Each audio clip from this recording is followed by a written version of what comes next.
Let's see if it's live on YouTube. Hey, we're live.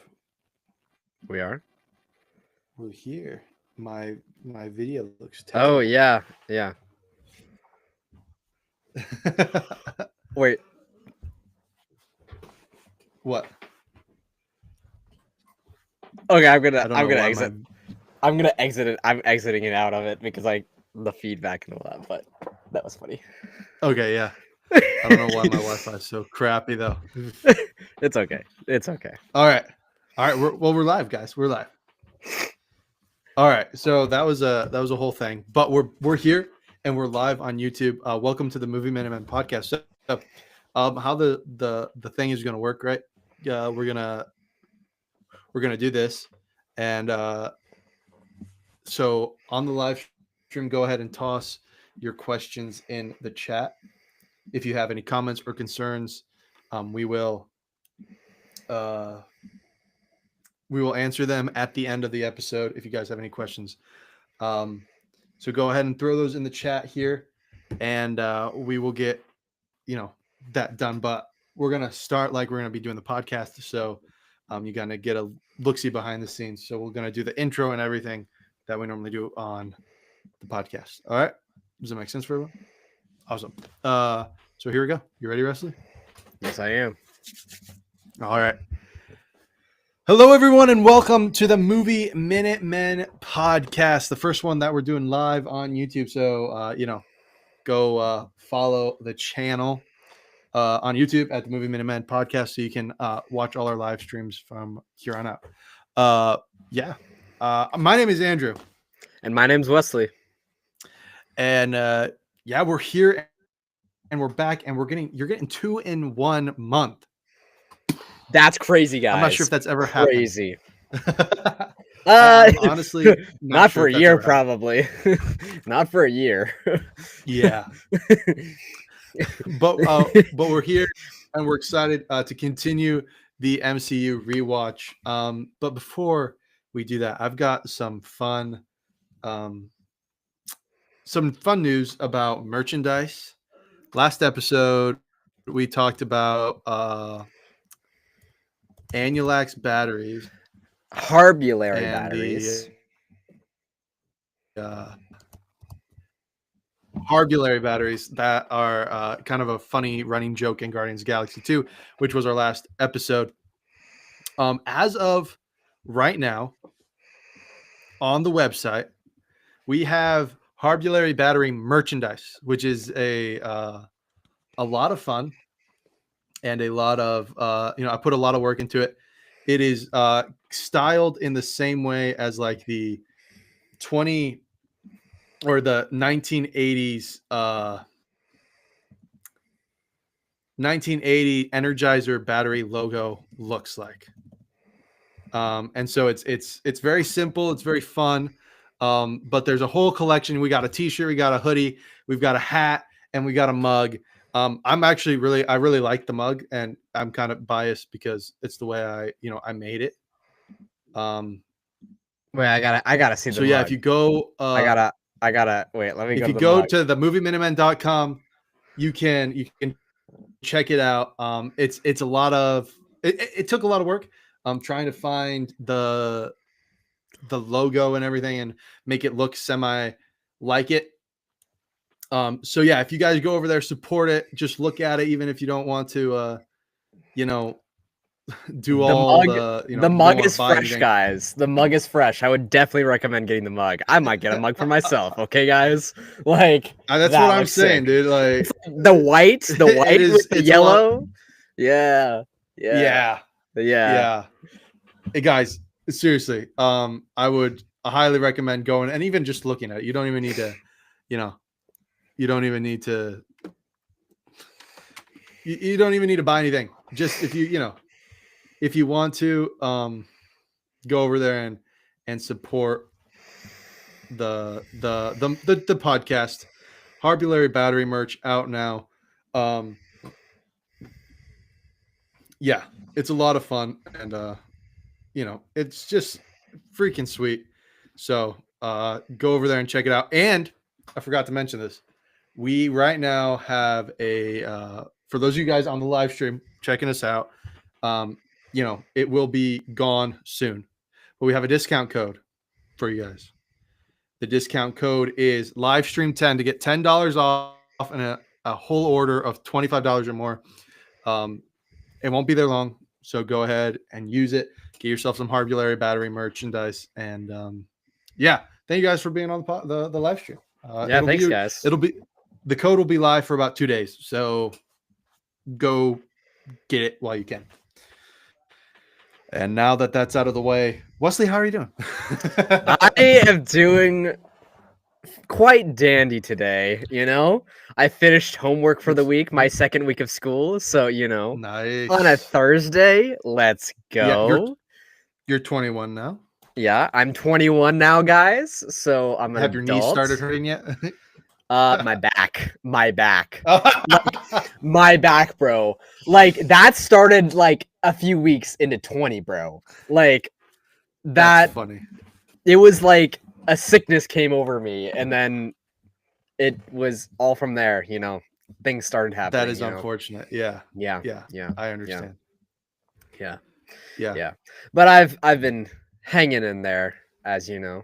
So I just got accepted to film and media studies at Arizona State, guys, online. So I'm actually going to be a film student be a Sun Devil next year. So I'm going to be that Sun Devil as well. So yeah. Have you accepted that? Is that where you're going to go for sure? Yeah. As of right now, that's where I'm going to go. So yeah.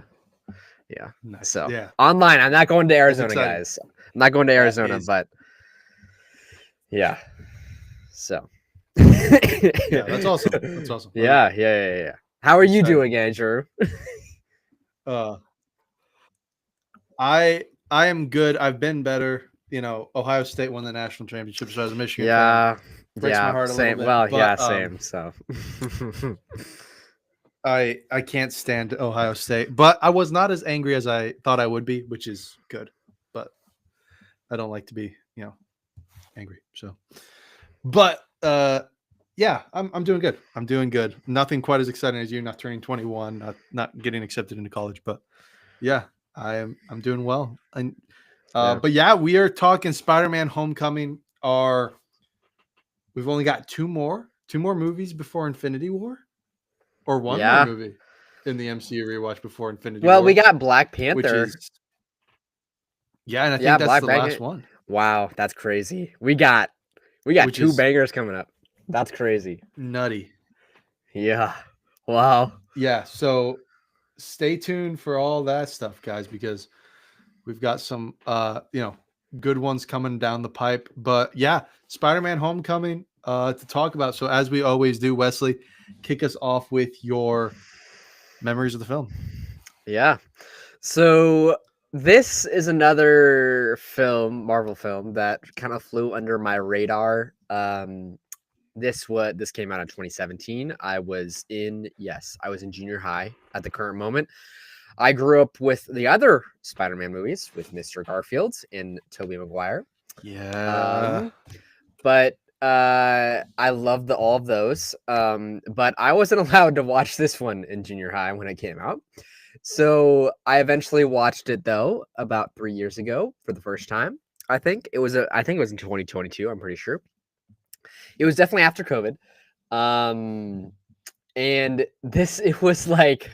It was like in the middle of the night. It was like 12 a.m., 11, 12 a.m., one of those movies watches, but I genuinely had like a kick out of it. I laughed and had some, and I thought it had some great stuff in it, and good, like coming of age movie is a Marvel film that you don't really get, because like this is kind of a superhero genre, and like with a kind of coming with like the Spider-Man themes and a lot to live up to with the other Spider-Man movies. But all of those Spider-Man movies, they're kind of older. Of course, they're in college or something, or like in the middle of high school.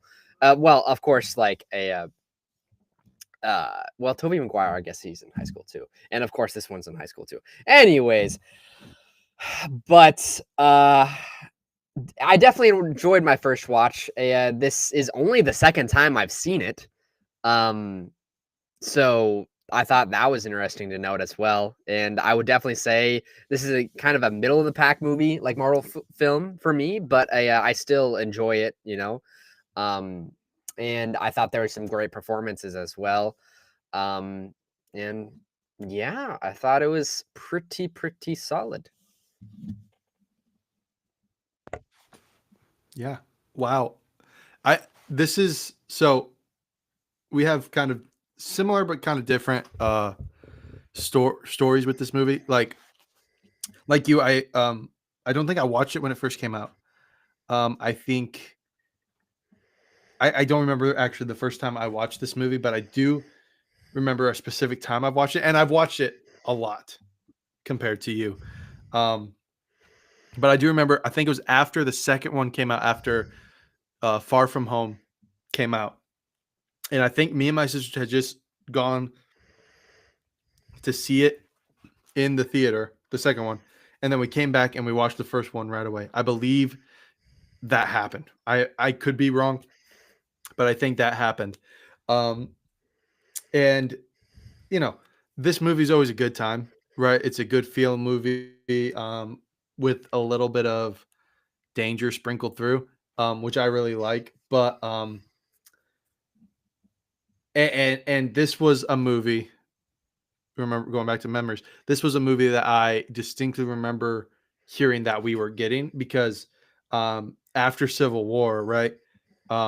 If you guys remember the podcast about that, I was all in on Marvel after Civil War. That movie just blew it up for me. Black Panther being in it, Spider-Man being in it. That movie blew up Marvel for me, made me really invested in it to the point where I still am today. And I just remember hearing that we were going to get it, and I was really excited for it. I didn't go and see it in the theater because I couldn't drive myself yet and everything. And so, yeah, but I remember watching it. I've watched it a ton. I still like it. And there's just aspects of it that we don't get in other Spider-Man movies, I think, personally. The street level stuff that, him like that whole montage of him just being your friendly neighborhood Spider-Man, right? Which I really love. Have And you it just seen? I captures thought. the essence. Sorry. Have you seen No, the it just Tobey captured Maguire the. ones? I haven't. No. Yeah. See, that's the thing. You haven't seen the. Yeah. No. I'm just. Yeah, I thought you And have. Yeah. Okay. yeah. Sorry. No, I haven't. Sorry. No, you're good. I'm just coming from Yeah. what I know. Yeah. But I think this movie holds a lot of what Spider-Man is close to the chest and does a really good job of expounding on that. And like you said, I do really like that it's more of a high school Spider-Man. We're like, yes, Tobey Maguire, and yes, more specifically, Andrew Garfield is in high school, but it doesn't really feel like he's a high school student, whereas Tom Holland's Spider-Man feels very much like a high school Tom Holland or Spider-Man, in my opinion. But no, I have not seen the Andrew Garfield, or not. I have seen Andrew Garfield. I love Andrew Garfield. I'm one of the lone Me people too. who love the Andrew. Oh, there you I go. love him. Me too. But yeah, those are the memories. Wesley, what about some behind the scenes facts on the movie? Yeah, so in February 2015, Marvel Studios and Sony reached a deal to share the film rights for Spider-Man, integrating the character into the established MCU. The following June, Holland was cast as the title character, and John Watts, was hired to direct. This was followed shortly by the hiring of Daly and Goldstein. Goldstein in April 2016. The film's title was revealed, along with additional cast, including Downey in his MC role of Tony Stark. Principal photography began in June 2016 at Pinewood Atlanta Studios in Fayette County, Georgia, and continued in Atlanta, Los Angeles, and New York City. The other screenwriters were revealed during filming, which concluded in Berlin in October 2016. The production team made efforts to differentiate the film from previous Spider-Man films, Spider-Man Homecoming premiered in Hollywood, Los Angeles on June 28th, 2017, and was released in the United States on July 7th as part of the Phase 3 of the MCU. And upon the release, the film was another success for Marvel Studios, and having 92% on Rotten Tomatoes, and went on to make $880 million worldwide, with the 334 million coming from the US. Nice. Yeah, that's awesome. Yeah. I actually just watched a video talking about the other people who were possibly gonna play Spider-Man in this movie. Mhm. And there were some weird names. I don't fully remember all of them, but I'm glad we got Tom Holland, because he hits it out of the ballpark, in my personal opinion. But He does. that's awesome. Yeah. So with all of that, let's dive into today's episode on the Amazing Spider-Man, or not the Amazing Spider-Man. Sorry, I wish it was the Amazing Spider-Man. 2017's Spider-Man Homecoming. All right, so like Wesley said, Spider-Man was directed by John Watts, written by a lot of people, but most notably John Francis Daley, Jonathan Goldstein, and John Watts. Music by show favorite Let's Michael go. Giacchino. We could do a and whole it was- podcast on dude. him. Sorry. Cut you off. No, I think we Yeah, should. yeah. I think we should just sit Honestly, down and talk about his music. His story is so cool but too. it's, His story is so starring cool Tom- too. Sorry. No, you're good. You're good. Save it for the podcast, Wesley. Gosh. Yeah. It's starring Tom Holland as Peter Parker / Spider-Man, Michael Keaton as Adrian Toomes / the Vulture, Marissa Tomei as Aunt May Parker, Jon Favreau as Happy Hogan, Zendaya as Michelle / MJ, Jacob Batalon as Ned, Laura Harrier as Liz, and Robert Downey Jr. as Iron Man.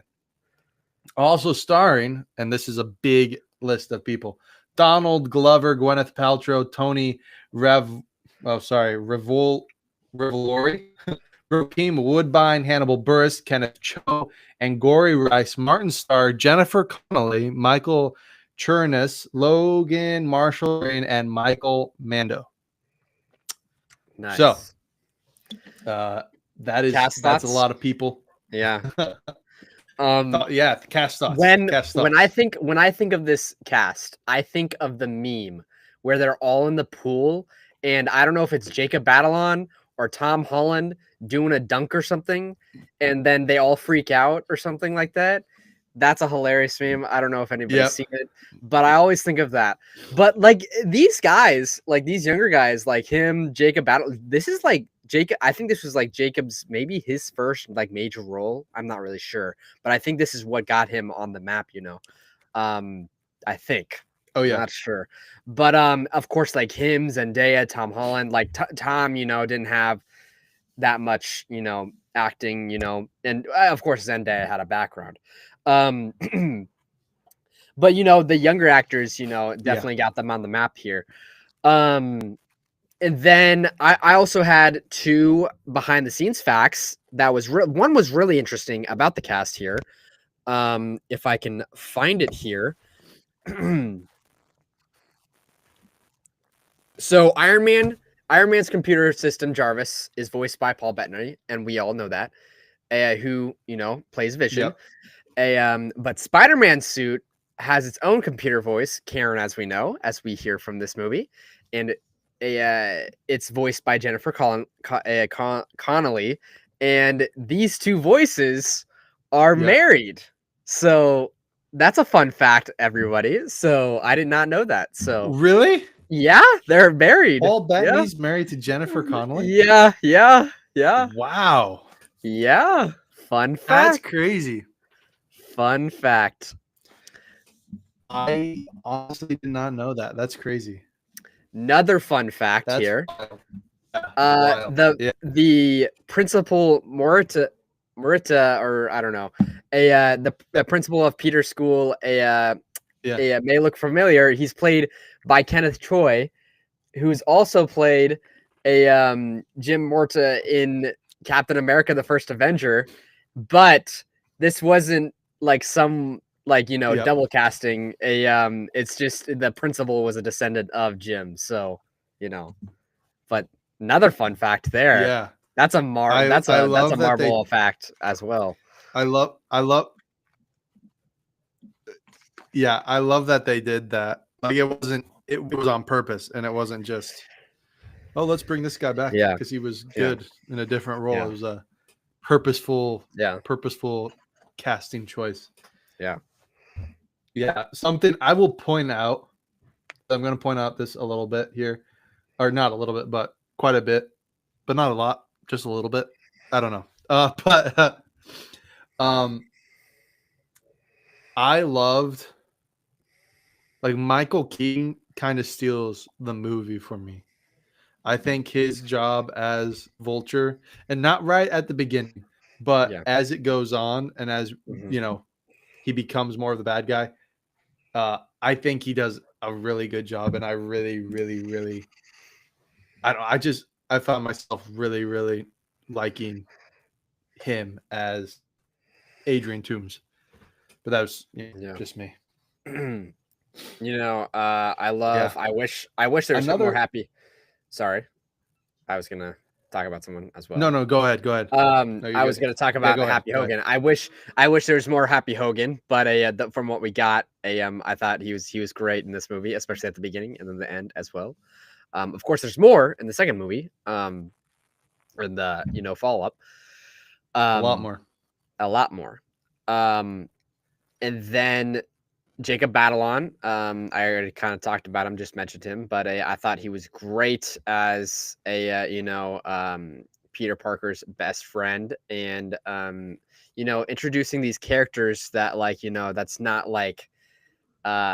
I don't know, like accurate to the comic books. I don't know. I don't think he is, but they're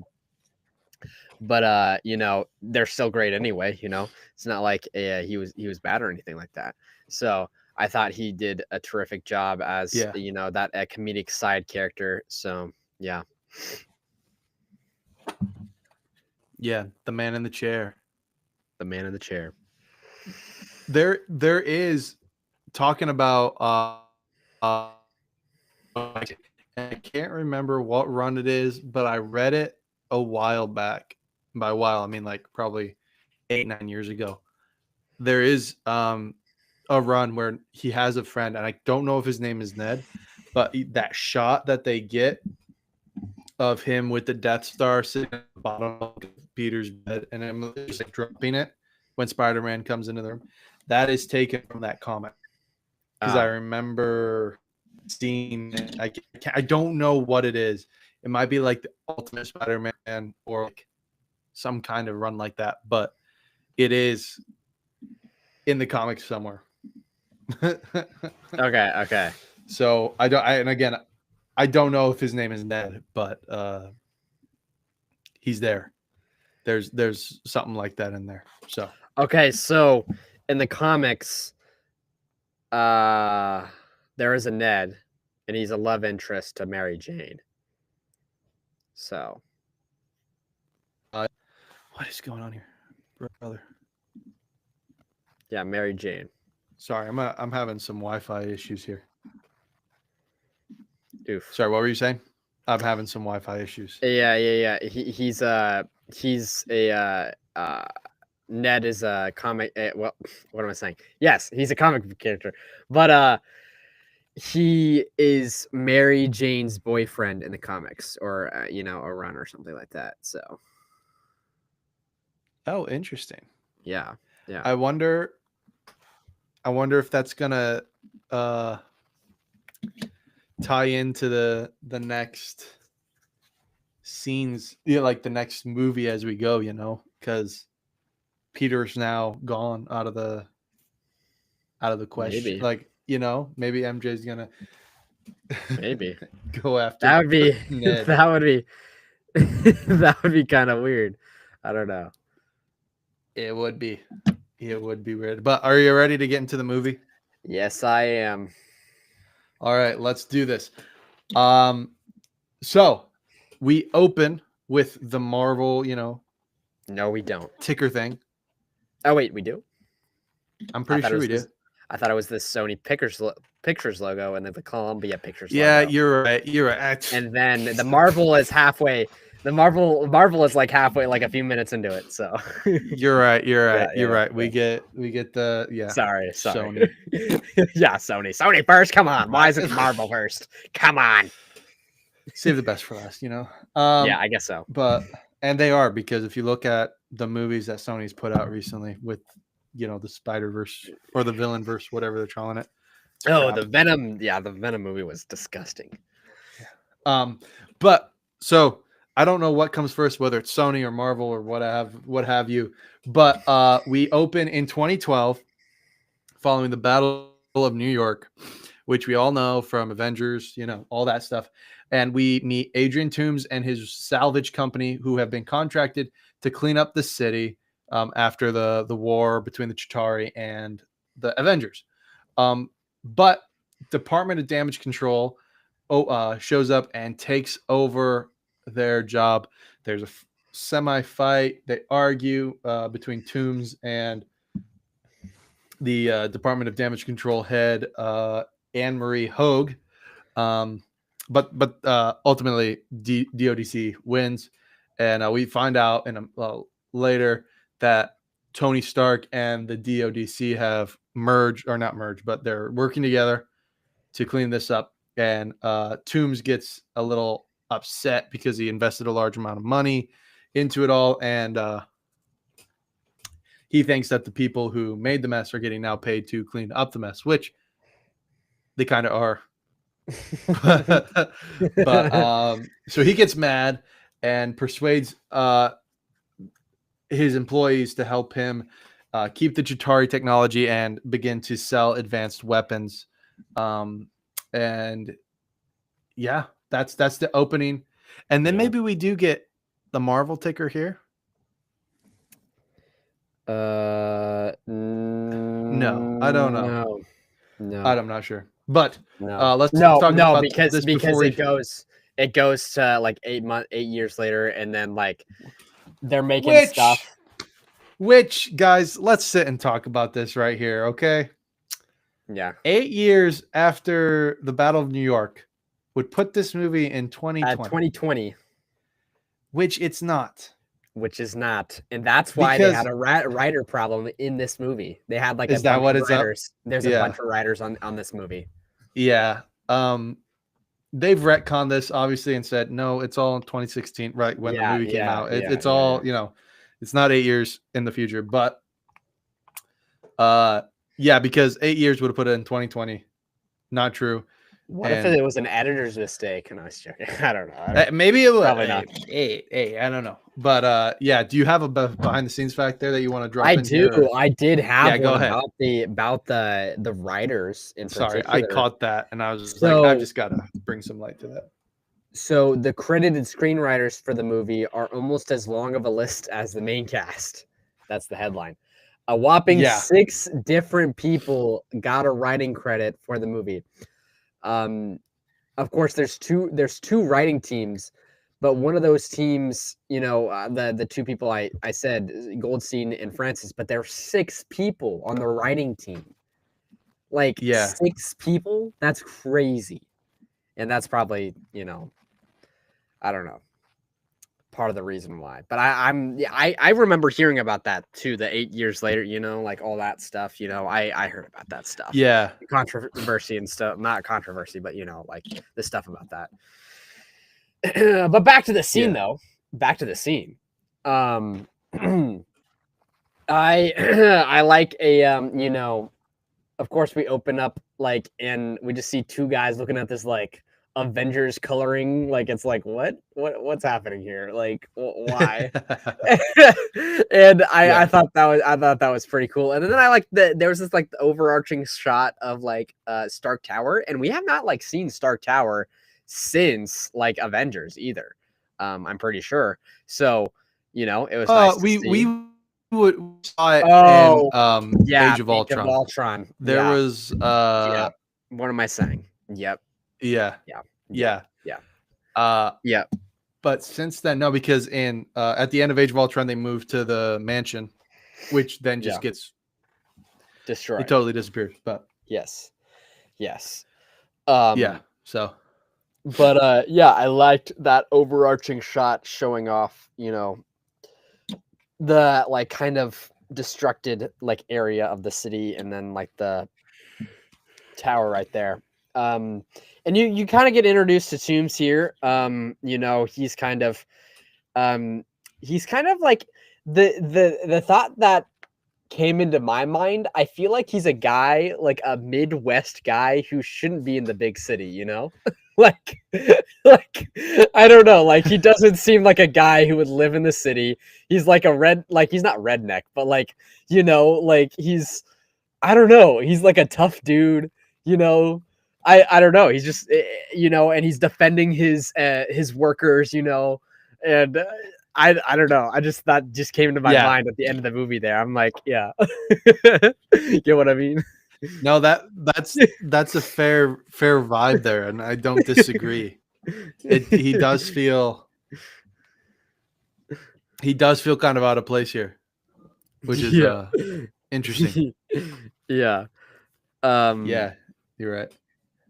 But yeah, so you kind of see his feathers get ruffled here, and is it No pun yeah, intended. oh, no pun intended. Yeah, didn't mean that at all, guys. I did the same exact thing last episode on something, and I made a pun, and I don't know what it was, and then like I literally laughed out loud when I was listening to it back. I don't know, and like, anyways though. I didn't know if it was intended though, or he knew that like Stark did they, the DODC people say like Stark like told like and yeah, the Stark helped DODC. I don't know if that was mentioned or not here, but he finds out that Stark is helping them with that, Yeah. or something like that. After they get kicked out, they're watching the Yeah. TV, and Yes. Oh, and then that's when they find out, because it's that's like a when they joint find venture out. with Stark Industries. Yes. Yes. Okay. But He still, gets real deep. this kind of like, establishes the angst he has towards Stark, like, the 50 million other people in the past Yeah. or present has had. So, Yeah. Stark just screws people over and doesn't Yes. care, basically, Yes. is the gist of it. Yes. Yep. Yeah. What I love that they do here, and I'm not sure if they kinda, but not this well, is what they do is they kind of give you, like, do you remember, like, this is their thought process, is like, do you remember, Avengers, a movie that you all loved? Well, this was taking place right at the same time, and you didn't even know it, but here's a little, part of it, and now we're back. Like, it's just like smaller story in the great big scheme of things, which they normally they've done before, but Yeah. this is kind of the best they've done it so far, really, in my opinion. Hot take? No, I'm just joking. I don't even know. I don't even know. This is. I don't mean to be I don't want a hot take. I don't want to be. I don't think. guy I with don't the think hot it. takes. No, I don't think it is. Honestly, I probably agree with you. Honestly, so That's good. That's good. But I do want to. What? I do like hot takes, though. So. I do like having hot takes. You know this. Yeah. Raiders of the Lost Ark. You're not wrong. But if we take a break here, my in the chat, my sister's in the chat, and she said hi, brother, and then she asked us who is your favorite actor that played Spider-Man, and mine is Tobey Maguire. So that's Whoa, Toby. Yeah, it's Toby. I love Andrew Garfield, and he's the best Spider-Man. Yeah, I wish there's another movie. Well, okay, so I think Tom Holland does Spider-Man really well, but Andrew Garfield's a perfect blend of Peter Parker and Spider-Man. You know, like Yeah, he nails Peter Parker and he nails Spider-Man because they're two different. But yeah. I grew I up just on Toby, so loved his stories. yeah, I grew up on That's Toby, fair. Yeah, so you that's know, fine. I That's fine. just You I can be just wrong. adore That's him. okay. Spider-Man 2, like Doctor Octopus, that's probably one of my favorite like top 5 superhero movies of all time. Like Doctor Octopus is my favorite villain in Marvel. So That's crazy. yeah, crazy to say. Top 5 movie of all time. I've got to watch them. I have them. Well, I just need to sit superhero down and movie, watch them. top 5 super. So Not that would put it top yeah 5 in Marvel too. That's crazy. yeah well, yeah That's wild. yeah. It's great. All right. It's great. Anyways, back to the Thanks for the question. yes. Thank you for the question. That was awesome. All right. 8 years later, Toomes has it's 5 years later, guys. 5 years. Anyway, 8 years later, Toomes, not 10, 8, 5. Geez. Toomes has a thriving illegal weapons business based on the Chitauri technology and has designed a flying armor suit for himself. Well, not him, but his crony, which he uses to scavenge for more alien parts.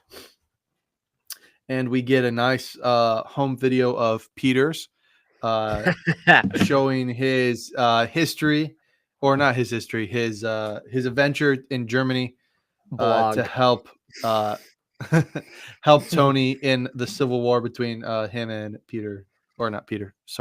him and Captain America. After the events of Civil War, Peter resumes his studies at Midtown School of Science and Technology while he waits for his formal invitation from Tony to join the Avengers Initiative. Yeah. Yeah. We meet Aunt May, and we get a nice little hint that Happy's gonna be looking after Peter kind of at a distance, and that kind of plays into the rest of the movie here. But yeah, let's talk about these parts here. Yeah. I really like I loved how this part was so cool because like you really showed like the filmmaking aspects of like, oh, like Peter would definitely do this, and like it was just such an interesting meta thing to do with him doing like a little short film type of thing, like a like diary of him doing that, as a high schooler, um, and a film by Peter Parker. I thought that was hilarious because like all the short films start like that, all the classic films do too, it's like a signature thing to do. And then like you kind of see how some of the quips with him, and then get introduced like him and Happy together. We've seen Happy and Tony together, but now we're seeing Happy and Peter together, and how that kind of compares to Happy and Tony, because Happy's annoyed all the time, and him falling asleep and pulling out the gun, it's just crazy. It's so funny. Yeah. um and then I love the line from Mr. Stark, uh that he says, like, that's not a hug, I'm just grabbing the door for you, like, like Yeah. that's like that's like one of the probably the one of the biggest quotes of the movie, like memorable quotes, that people remember from this movie, I feel like. Probably, yeah. You know. So, there's that. Uh but yeah, and then we see that we Toomes as well right before all of this, the film, right before it cuts to the Marvel Studios logo, with him with the suit, the flying suit, which is Vulture, and everybody can assume that because if you're a Spider-Man fan, that's like a Vulture suit. So yeah, that's that. Oh yeah. But yeah, and did we talk about him at school yet or not? No, we didn't talk about that. We didn't really. I don't think we did. No. No, we didn't. No, we didn't. Okay, so I won't talk about any of that. But yeah, so I love the short film there. So it was great, and how it cut like back to reality as well. So Yeah. Yeah. And I love that we get this scene, and it's just like we've all been there, right? Like we're waiting for something and waiting for something, and everything else is just um everything else doesn't matter because you're waiting for this one thing to happen. And I love that. I don't know. Tom Holland does a great job at showing that part of this, right? Like, I don't know. Like he's so ready to be an Avenger. He's so ready to get that call, and it's just not happening. And I guess we're pushing forward.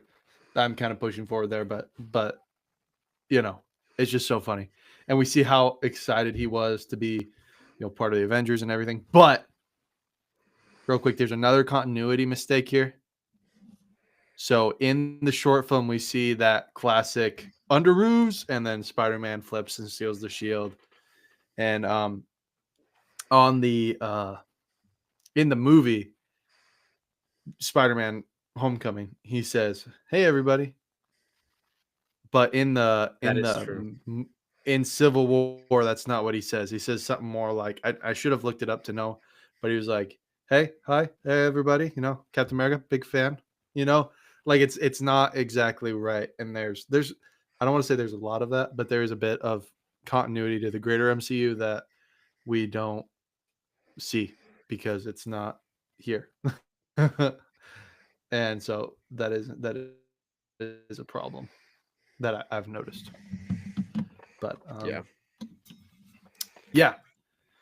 So moving forward here, Peter, like I said, so excited to be soon to be part of the Avengers that he quits the academic decathlon team, and we find out he quit marching band. And what was the other thing that he lost? Quit. I can't remember. He doesn't have time to help Ned build his Lego Death Star. No, Which, man, let me not tell the you, Death Star. if my friend invited me over to build the Lego Death Star, I would 100% be there, man. Let me tell you bro. something. That's my like favorite Lego set. Like I have like a homemade Lego Death Star. I built it out of all of my Yeah. pieces. I told you about this already, but like I literally have one. Like I made out of Yeah. that was like my last. That was the climax of my Lego building days. Like that was the last thing I built. So the climax of everything. So I adore that Lego set. It was your Mona Lisa, and you're just like, I'm done. I'm retired now. Yeah, I'm retired now. Even though I got five Lego sets for Christmas. So have you built any of them? Nope, not yet.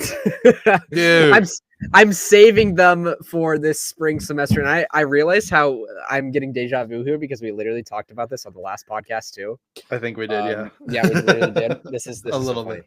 Yeah, but anyways, guys, we apologize. It's like you're listening to our last episode all over again. And if you haven't listened to that other episode, you should go listen to it. Hey, yeah, it was Guardians of the Galaxy Volume 2. And Wesley hated it more. Well, no, that's a spoiler. Sorry. Go listen to it. We had a lot of changing opinions on the movie. Yes. And no, it's not live streamed, but you can go. Yes. Go listen. It's a solid 2 hours. Solid 2 hours. It is. You can listen to 20 minutes, and it'll take you 10 sittings. If you listen to 20 minutes at a time, it'll take you 10 sittings. That's 2 work weeks. That'll get you through. That's just saying. That's math. We're here for you. We're making your work week better. If you have a 20-minute commute every day, so there you go. I know 20 minutes there, 20 minutes back. Yeah. I know a lot of people drive, I know a lot of people drive and do podcasts. So it's true. Yeah. Hey. So we're here for you. We got you back. We are.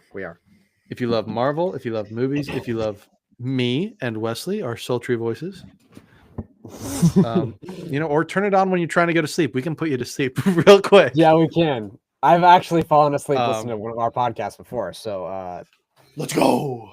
Let's go. I don't know. I don't remember. if we keep getting sidetracked like this one's gonna be 3 hours. That is true. Yeah, we need to get back. People see the time and they're like, man, they really love this movie. They're talking about it a long time. It's like, no, we're just talking about a bunch of other random stuff.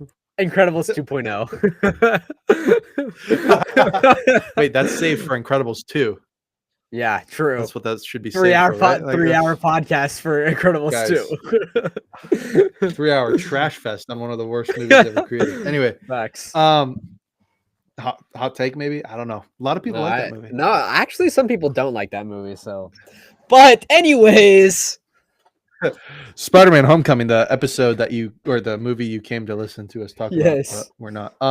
So Peter Parker, Spider-Man, he quits a lot of school activities to focus more time on crime fighting as Spider-Man. We find out that Peter has a crush on Liz, who is the decathlon team leader, the team captain. And we get a nice little scene of Peter and Ned talking about what Liz is wearing, which is really creepy. But I mean, that's high school boys for you. You know what I'm saying? Yeah. Yep. And then one night, as Peter is eating the best sandwich in Queens, he sees some criminals robbing an ATM with Avenger masks on, and so he goes to stop them, and he finds out that they have some advanced weaponry, and it ends up, exploding and almost knocking out the best sandwich, or no, destroying the best sandwich shop in Queens, but almost hurting Mr. What's his name? Delmar? Mr. Delmar? Yeah, I think so, yeah. But he saves Delmar and his kitty, which was very important, and we're glad that happened. Yes. Before that, there was a montage of him stopping theft and all his that. crime savings. Yeah. Him saving the bike, him helping an old lady cross the street. Yeah. She bought him a churro, which was really nice. Yes, it was. Yeah, you're right. I forgot about that. Yeah. So he heads back to his apartment where Ned is waiting for him. We talked about this scene already with the Death Star. And he finds out that Peter is Spider-Man. And then Peter calls Happy to let him know about the advanced weapons that the ATM thieves had, and Happy dismisses it as a petty crime and tells him he doesn't have time for robberies, and tells Peter to stay away from crime fighting. Happy also drops the news that Tony sold Avengers Tower and the Avengers are moving upstate. So we'll stop there. Crazy. Or no, let's talk about. No, let's up here. Yeah, go ahead. Thoughts? Okay. See, the one, so like his first, with the first moments here in the school, I felt like it was very rushed. I liked it. I did like it, but I thought it was rushed. I thought it could be a little bit more. I thought, but it is like supposed to be kind of fast paced with everything. Spider-Man is here, and they're kind of making this out to be that. But I kind of wish it was like a little bit more the first time here in school. Get a little bit more of Ned, but we will, in the movie. So nothing wrong with that, but I just wish there was more. Wish there was more beef there. Also, Zendaya comes into the picture. We won't say her name yet because her name is not revealed. Not even her name is revealed, and not her the nickname or the name is not revealed. It's not said until they're in Washington. So yeah, that's why I'm gonna say Zendaya really right now. Yeah, it's not said until Washington. So I didn't realize that. Yeah. Just because I know who she is and all that. Yeah. But I like the Peter going to the sandwich shop. It has those like classic vibes. If you if you're like a regular to some place, that the owner, oh yeah, what you're doing, there, and I just got those feelings there. I was like, this is a cool scene here. I forgot about that. I totally forgot about this scene. Stan Lee cameo here as well. Hilarious. Talking to some random older lady, that was so funny. Marjorie, how's your mother? yeah. And then a random 911 caller. Spider-Man is fighting the Avengers on a Manhattan Main Street. That was great. That Yeah. was great. That was one of my favorite quotes of the movie, honestly. Whoa. And yeah, honestly, honestly. Hot take. Hot take, hot take. Next shirt. No, I was joking. My favorite, um, Wesley's favorite quote from Spider-Man: Homecoming. Spider-Man's fighting an Avenger. yeah. And then, oh wait, we're not. No, we're not there yet. We're not. Peter and Ned back at the apartment. We're not there. Yeah, we aren't. Okay. Okay. Okay. Oh, and to mention, we also get to see the Flash Gordon in this universe as well. When he's going to school, Oh yeah, yeah, yeah. Honestly, Stinking Ned. when the first time I watched it, like, I didn't know he was like Flash, like until like halfway through the movie, like later in the movie. Yeah. So like it's not like something you pick up on, Um, No. so yeah, that's something to note because the first time I watched it, I was like, who's this guy? Who's this random guy showing up? Famous kid or something like that. That's something I really actually appreciated about this movie was the different Flash Gordon or Flash Thompson. Yeah. It was just, most of them get him, the Yeah. jock, which in the comics is what he's supposed to be. But this one, I kind of like that it was more of a, I don't know, kind of a preppy Flash instead of a jock Flash, which True. was a nice shakeup from Yeah. normal. Yeah. But yeah, those are my thoughts here. Yeah, absolutely. Yeah, so we'll move on. So I can't remember where we go from here. Are they back at school at the gym class after this? So after he calls Happy, he goes back home, and Ned sees him as Spider-Man. Yeah. And then Peter and May go out to dinner, and then we go back to school, and like Peter and like Ned starts like asking him all the questions, like what's the how does this work and how does that work, about like being Spider-Man. Yeah. So okay. yeah. So we already talked about Peter and Ned finding out that Peter is Spider-Man. Yeah. And yeah. So him and May go out to dinner to Thai food, and they're talking. He lets her know that he needs a new backpack because his one got taken with the trash. Yeah. Which one thing, why would you not put your backpack up on like the wall, like higher up so people couldn't like see it or steal it or, That like, is true, just I guess. use your brain a little bit more, Peter. You're a genius. But yeah. So yeah, they're out at dinner and they're talking. Nice heart to heart here with May and Spider-Man, which I remember. Sorry, I'm talking while I'll talk later. And then we go back to school. Ned is very excited that he knows Spider-Man, and he's asking all these questions about if he lays eggs, if he's, where does the web come, all that stuff. And Peter keeps telling him shut up because people can't know that he's Spider-Man. And so at gym class, they overhear Liz talking about how she likes Spider-Man and thinks he's cute and all that. And Ned blurts out that Peter knows Spider-Man. And then they, in a weird twist of events, they get invited to a party at Liz's house, and that he should bring Spider-Man, or Flash talks him and is like, "Hey, you should bring your buddy Spider-Man to the party." And so they show up at the party, him and Ned wearing a nice fedora. And they go in, they talk a little bit, and then Spider-Man or Peter goes to switch into a Spider-Man costume to swing by the party, and he sees an explosion. And so he goes to investigate it, and he meets the Shocker and one of his Toomes' other buddy, apparently named Herman Schultz, which I don't think we ever hear. but that's Shocker 2.0 later, and they're selling weapons to local criminal Aaron Davis, who, fun fact, in the comics is a supervillain known as the Prowler, who also happens to be the uncle to Miles Morales. Yep. So Yep. Miles And Morales he is got canon here. this from like a skit too, like an SNL skit or whatever too.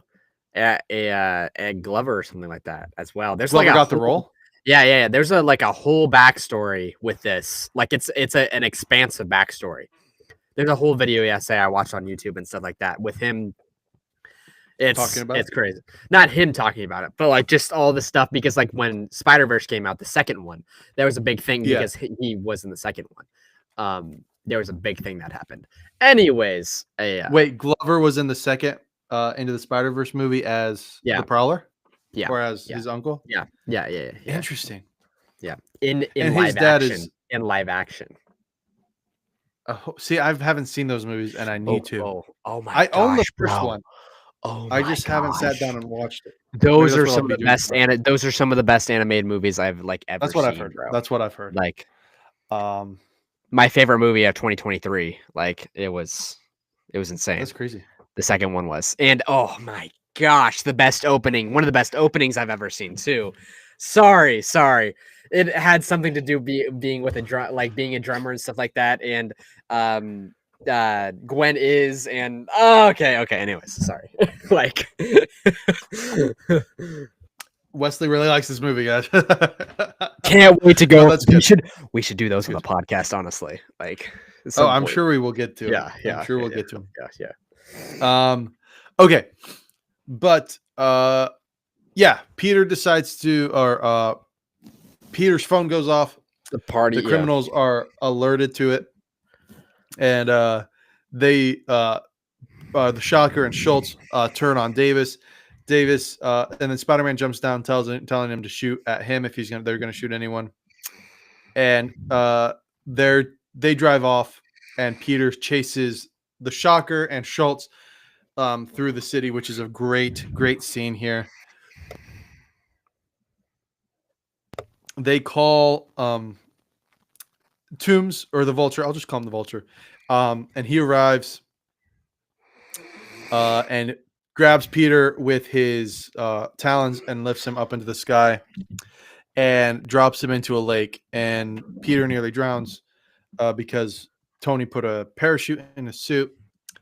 But he is rescued by Tony, who has been monitoring Spider-Man with the suit, and tells him to stop getting involved with the criminals. And we find out that he's not actually there. He's just in kind of doing it mobily, working from home, if you will. Yeah. And so it leaves, and the Stark leaves, the suit leaves, and Peter finds the weapon that they were using to shoot off earlier. So we'll stop and talk about this scene here with Davis and Shocker and all that stuff. Yeah. I just had to say, on the live stream, there was one more viewer, and then when I went on my rant about Spider-Verse, I think they left. So I don't know why you left. Wesley, you pushed them away. Yeah, I pushed them away. Spider-Verse actually sucks. Yeah. So I'm sorry, whoever you are. Somebody else left. What? What? Wesley, you're causing them to drop like flies. Oh my gosh. Anyways, so yeah, I like the evolving character here with, is it Toomes? That's his last name, Toomes. The Vulture. Yeah, the Vulture Toomes is it? Yeah. Toomes. Like the evolution of him right here, we get a lot of him.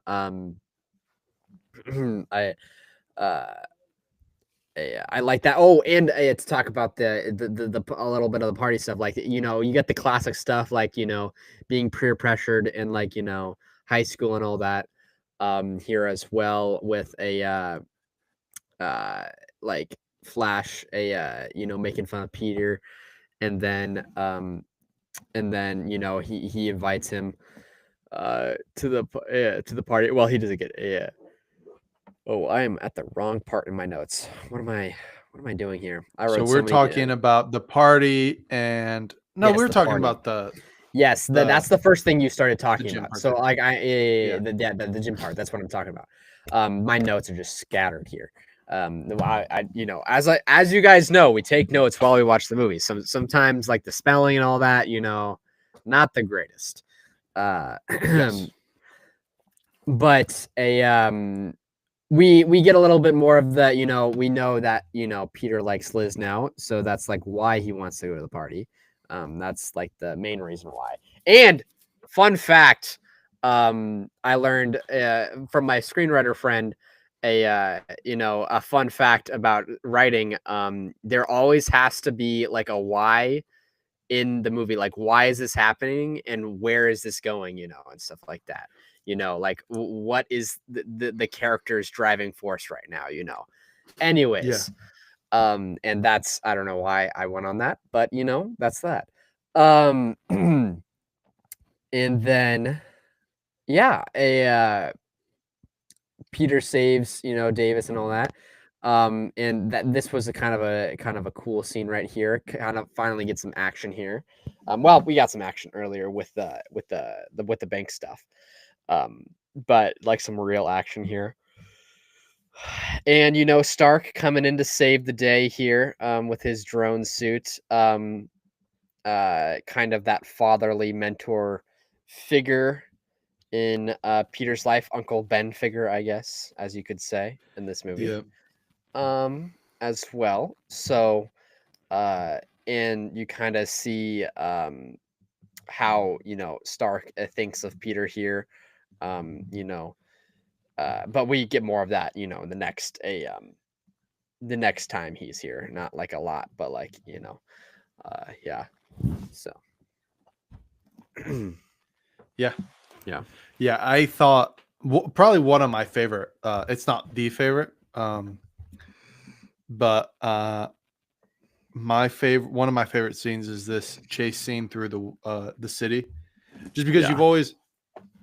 there's always been this like. I remember seeing this meme before this movie came out, and it's like, what does Spider-Man do when he's like in the country trying to fight crime, or like in the city where there's not like tall skyscrapers and everything? Like, how does he fly? Like, how does he swing? And this movie kind of addressed that. It's like, well, he doesn't. He's just gonna be running through, backyards and everything, which I think it's really funny.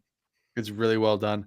And so just seeing this or seeing that, I think is really funny, and going through all the backyards and like smells great, like with the barbecuing and everything. I just think it's pretty really fun. Yeah, And so yeah, it is. I think it's Yeah. great. And then yeah, the conversation between him and Stark on the playground was really funny too. And personally. Yeah. I was taking notes at the chase scene, so I didn't get to see it much of it.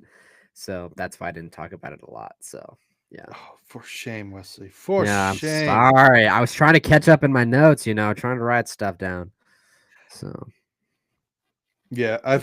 I usually yeah, I have a hard time doing that too. I usually end up like having to rewind because I missed a part. Yeah, yeah, yeah. uh Yeah. so we see back at the bad guy's lair, Vulture's mad at the Shocker for finding the weapons in the open. And the Shocker just is like, hey, you said move the weapons, I'm moving the weapons, I'm doing what I can. But Toomes is not very happy with that, and so he accidentally kills. Well, first he fires the Shocker, and Shocker says that he'll just tell everyone about his illegal operation he's got going on here. And Toomes says, "Yeah, we can't have that," and accidentally kills him, thinking he's shooting him with the anti-gravity gun, and then gives Schultz the Shocker weapon and says, "Well, you're the new Shocker now." And That's back a at the school, we shocker. see Guys, I got puns for days now, guys. I'm on a roll here. that one was on purpose, though. I could tell. Yeah, it was. Well, at least I hope so. So anyway, Yeah, it was. so Peter and Ned are back at school studying the little weapon that got left behind, removing its power core. Earlier, like in the last scene, Vulture tells, I almost said Falcon. That's not right. Vulture tells Shocker 2.0 to go track down the weapon that they lost. So from now on, when I say Shocker, I mean Schultz, not the other guy, not the guy with the beard, but the Not the other guy with the beard. yeah No, the guy that came in the Lego set. You know, the little Anyway. yeah Anyway, for those of you who know, you know. If you know, you know. Yeah. So Peter finds out that the Shocker has tracked the weapon to the school where Ned and he were conducting experiments on it because of the power surges and all that. Peter puts a tracking device on Schultz while he's at the school, so when he leaves, he can track him down. We find out that the Shocker leads Peter to Maryland, where the cookies are made. What? And it just so happens that the decathlon team is going to Washington, D.C. And so Peter asks to join back up so he can have a reason to go to Washington, D.C. And yeah, he's just like that. He's back in. And we get a nice montage before this of Ned and Peter tracking the Shocker. And it's really funny because, when the tracker like stops, Ned sits up off the bed and he's wearing the Spider-Man mask, which is such a funny visual. Yeah, I think. And then at the hotel room, where in Washington, Ned and Peter are disabling the tracker that Tony put in the Spider-Man suit, and shut down the training wheels protocol as well. So yeah, let's start here and talk about this. There's a lot here. We kind of quickly shift through it. I really like like Michael Keaton's acting here. Oh yeah. See, this is the difference. If there's a villain like this, like with the serious tone, with him getting mad and then literally killing someone, like that's crazy. That's just crazy. That you're like, he's a villain. I mean, he didn't mean to kill him. He didn't mean to. But he just did. But he did. So not like, what? I am your father. In the last movie. Are you bashing Kurt Russell? Yeah. I'm kind of bashing Kurt Russell right now. Wow. I'm sorry. Yeah. Sorry. I kind of like Michael Keaton, so. That's fair. We all like Michael Keaton. Yeah. I like Batman. Michael Keaton. He's Batman too, so. And the Vulture. Yes, and the Vulture. And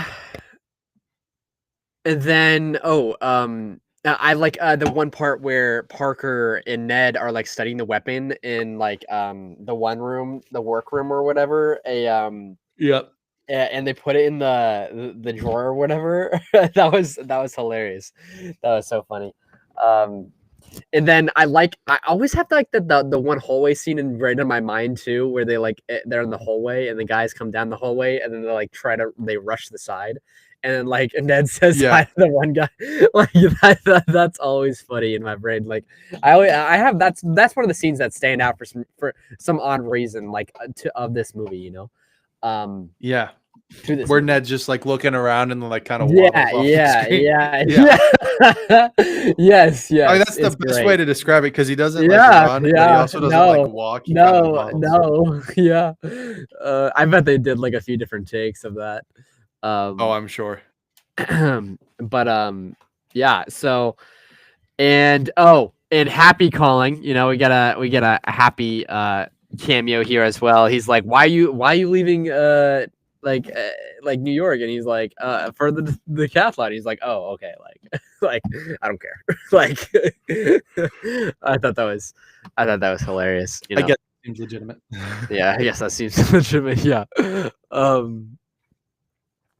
But yeah, I thought this was a quippy set of scenes here with Ned and Peter here. You just see this relationship forming, and I really like how they establish this relationship right off the bat here in this movie. Yeah, they do Oh it yeah. so well. The second one's more about Zendaya, I feel like, but like, and then the third one's Yeah. both of them. But like, I like how they like spend their time with Ned, and he's in like the majority of the movie. It's not like a side character who's in like 2 or 3 scenes. Like he's actually like Yeah. He's there for his a while. friend. Yeah. Yeah, he's his friend. So, except the Spider-Man parts, like he's Spider-Man. Yeah. Yeah. But Yeah. I also that's a great point about Ned. They do take their time with it, and it's not just like, oh, here's the comic relief sidekick, just throw him in there. They actually like build the relationship. They take the time to flush Ned out as a character. He's not just 1D. He's got a lot of different parts to him, which I think is awesome. And yeah, they do a really good job with that friendship as well. But yeah, and that scene, like you said, with Toomes and just making him a true bad guy, and he does kind of go. We kind of get this like escalating danger of him, where he's not like instantly evil, but he's also, he gets there to by the end where he's just like, yeah, I'm gonna kill this kid and I don't care, which is crazy.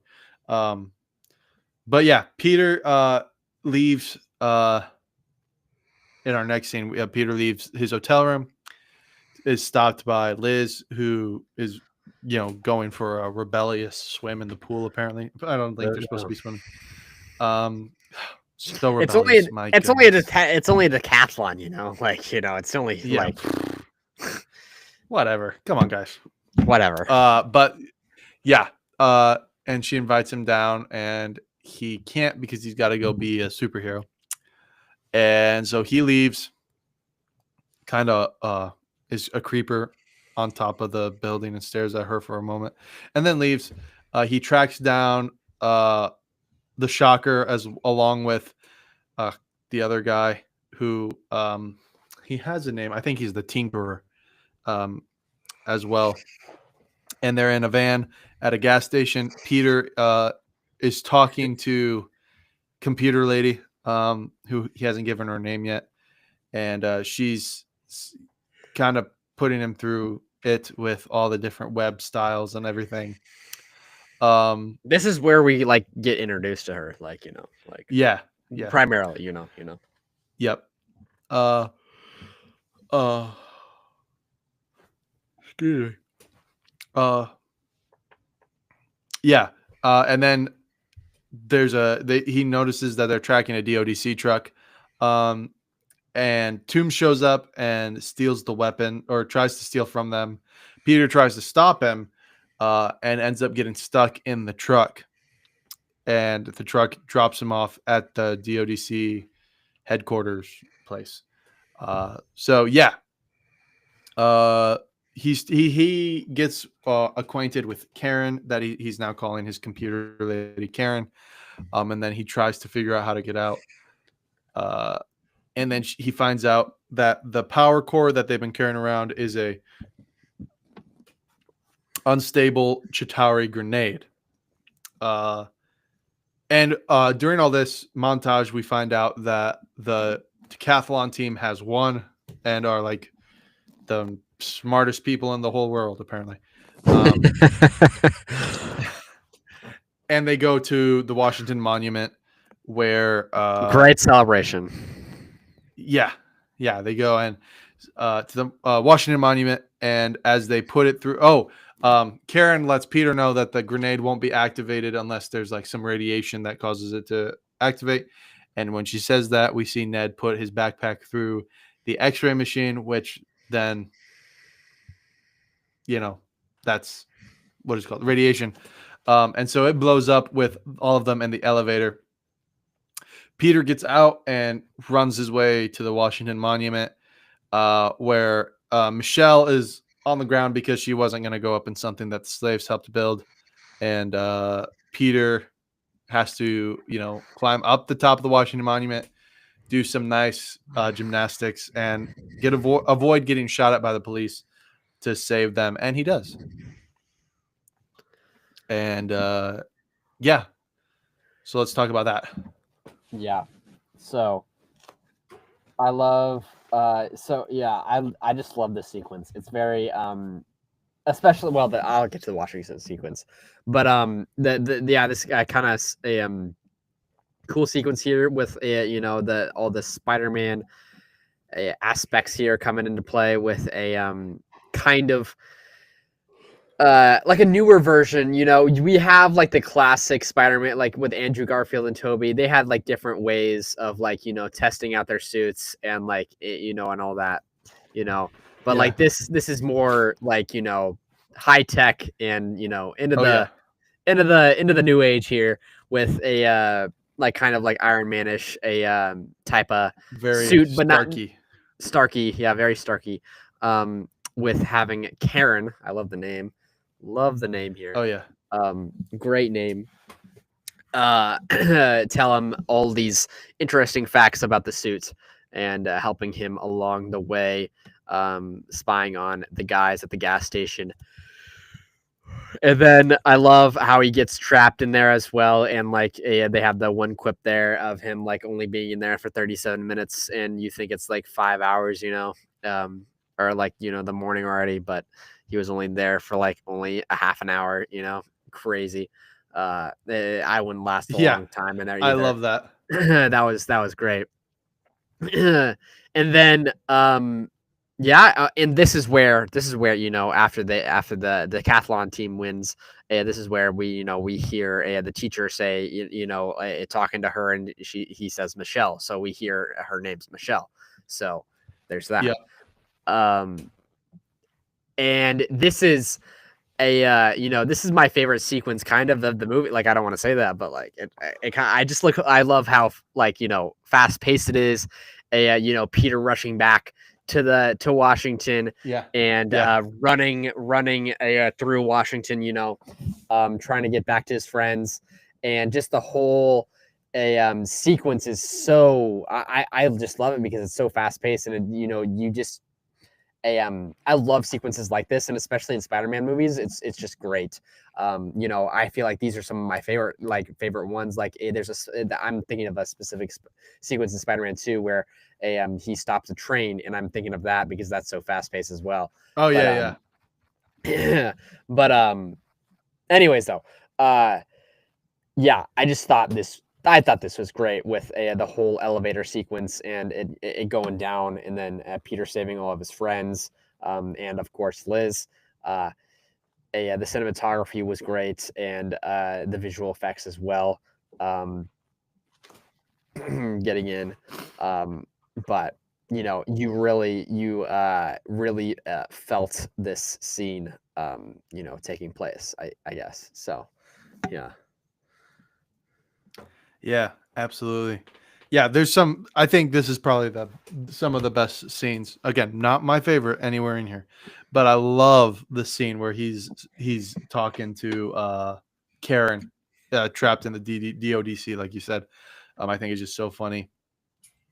And yeah, the high stakes of all of this at the Washington Monument, and where and I can't help but think if Peter if Tom Holland's Spider-Man can save the girl he loves, why couldn't Andrew Garfield had been Spider-Man a long time with his suits before, more so than Peter was here. You know what I'm saying? It's tough. But also, I love where after he saves them all and he's like hanging on top, and then he like falls down into the elevator shaft, and Flash just goes, "Do you know Peter Parker?" I just thought that's probably one of the funniest lines of this whole freaking movie. I just think it's so funny and such a Flash thing to do. Oh man, I thought it was so funny. Yeah, it was good. It was great. Yeah. Anyway, they return to New York City to some loving parents.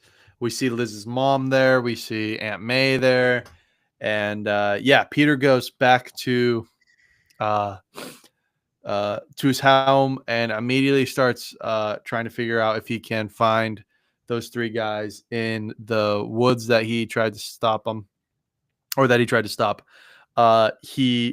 Karen tells him that she can analyze the video from that night, and he realizes that you know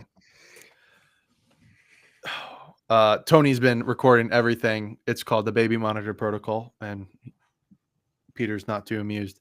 But Karen identifies Aaron Davis, played again by the childish Gambino. Hans, Lando Calrissian. Lando Calrissian, yeah. I still don't want to believe that movie happened, but it's okay. He does good. Donald Glover does well in that movie. But Peter heads off to interrogate him and turns on interrogation mode. And Davis tells him what he needs to know, saying he doesn't want those weapons around in the area because he has a nephew that lives in Queens. Wink, wink. Yeah, so he tells them where the cell's about to go down, and that's on the Staten Island Ferry. Peter shows up, notices the Shocker, and the Shocker has a new buyer, Mac Gargan, who, in case you didn't know, but I'm sure you could tell, is the Scorpion in Marvel Comics, as well as in this movie he's supposed to be, because if you notice the Scorpion tattoo on his neck. Anyway, I don't go in there. Peter's watching, and he interrupts the buy, and all of a sudden the FBI shows up, and Toomes says they're getting out of there. And so him and the Shocker escape after a fight with Peter, and Peter ends up splitting the ferry in half. Peter tries the best he can to tie it all up, and we do kind of get a Spider-Man 2 moment here with him pulling the ferry back in place, kind of like, the train thing. I do know that from Spider-Man 2, as you were talking about. But then Tony Stark shows up to save the day, and Peter just wants to help, and Tony says, "Haven't you done enough already?" And he flies off. Peter's stuck there. Yeah, and then we get a clip back at the home base for the Vulture, and the Shocker's planning on leaving, and the Vulture says he has one more plan, and so the Shocker's back in. Peter and Tony have a heart-to-heart, and then Peter and Aunt May have a heart-to-heart when he comes back. So we'll talk about all this here. Wesley? Shocker be in and out, bro. What are you doing? Yeah. A little bit wishy-washy. Shocker 2.0. Shouldn't there just be a Shocker 3.0? It would have been funnier if he just killed Shocker 2.0. You know. He's just like, no, you're done. No, yeah, you're done. No, you're done. He just like goes through 12 Shockers. The mechanic dude or whatever, the tinkerer. Yeah. That would have been funny. Yeah. I really like, the detention scene, of course, the cap recording, that was hilarious. And then Michelle. Oh yeah, we totally missed that part. Yeah. And Michelle just being there. Michelle's everywhere. Michelle's so. Oh, okay. You're gonna say it tight. You're gonna. No. You're good. You're good. Okay. You're good. Keep going. And then Michelle just being there. She's always, scaring people. She freaks Peter out. I think the reason she's there is because she's watching. Well, yeah. And she did sketch the detention teacher. That was hilarious. Hannibal Buress, yeah. I just sketched. I just like to. I just like to sketch people in crisis. I thought that was hilarious.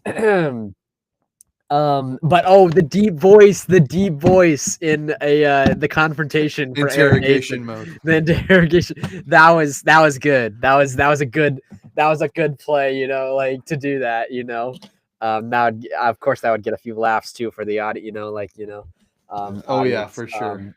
A but that I totally forgot about that. That was that kind of gave me a chuckle.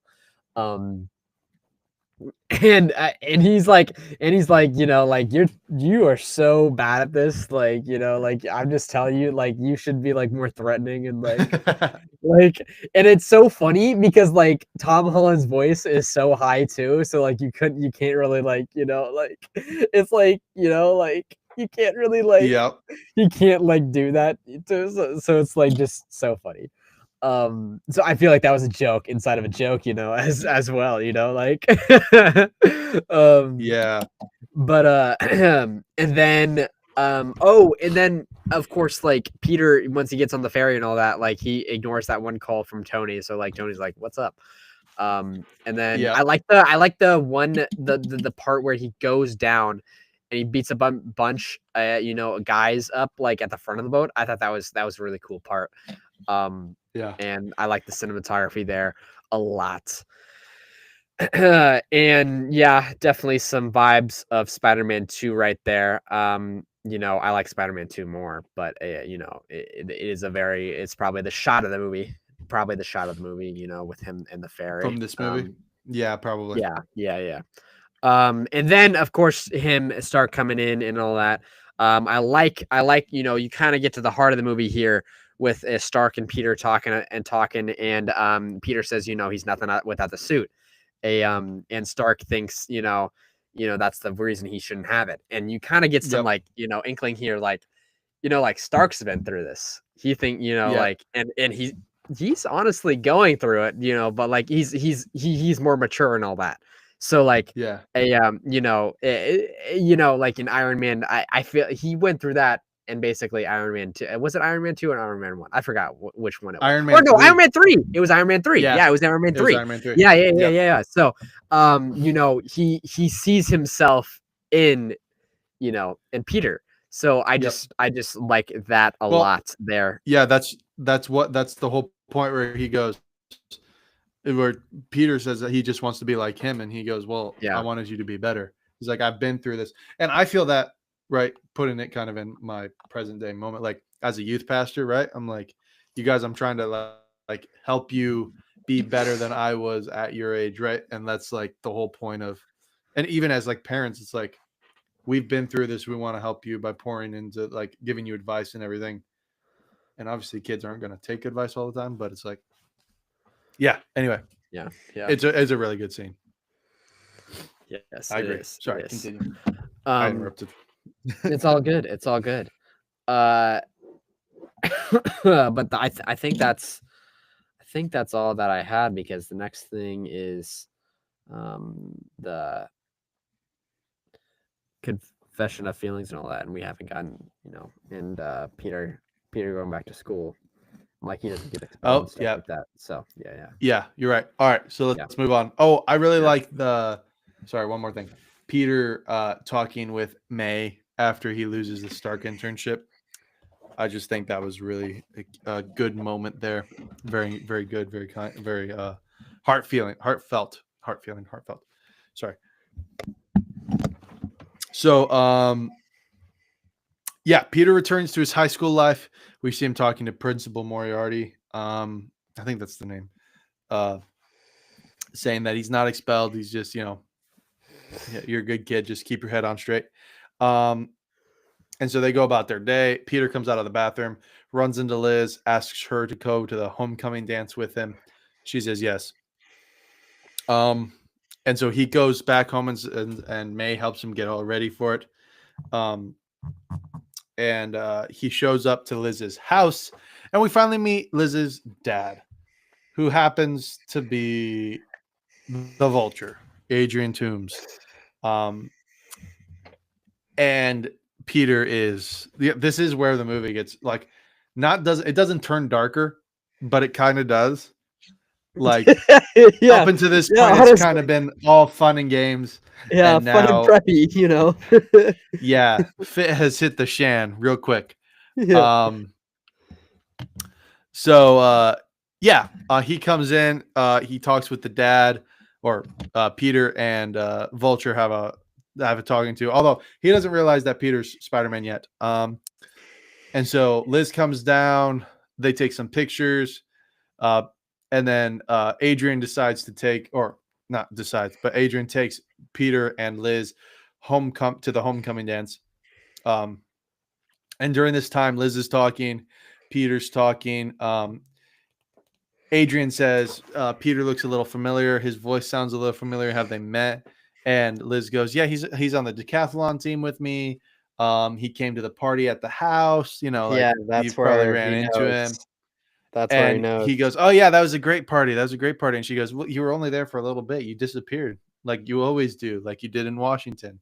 And he deduces there that, oh, he must be the Spider Boy. And so they get there. Adrian tells Toomes to go, or Adrian tells Toomes, my goodness. Adrian tells Liz to go on inside, and he's going to give Peter the dad talk.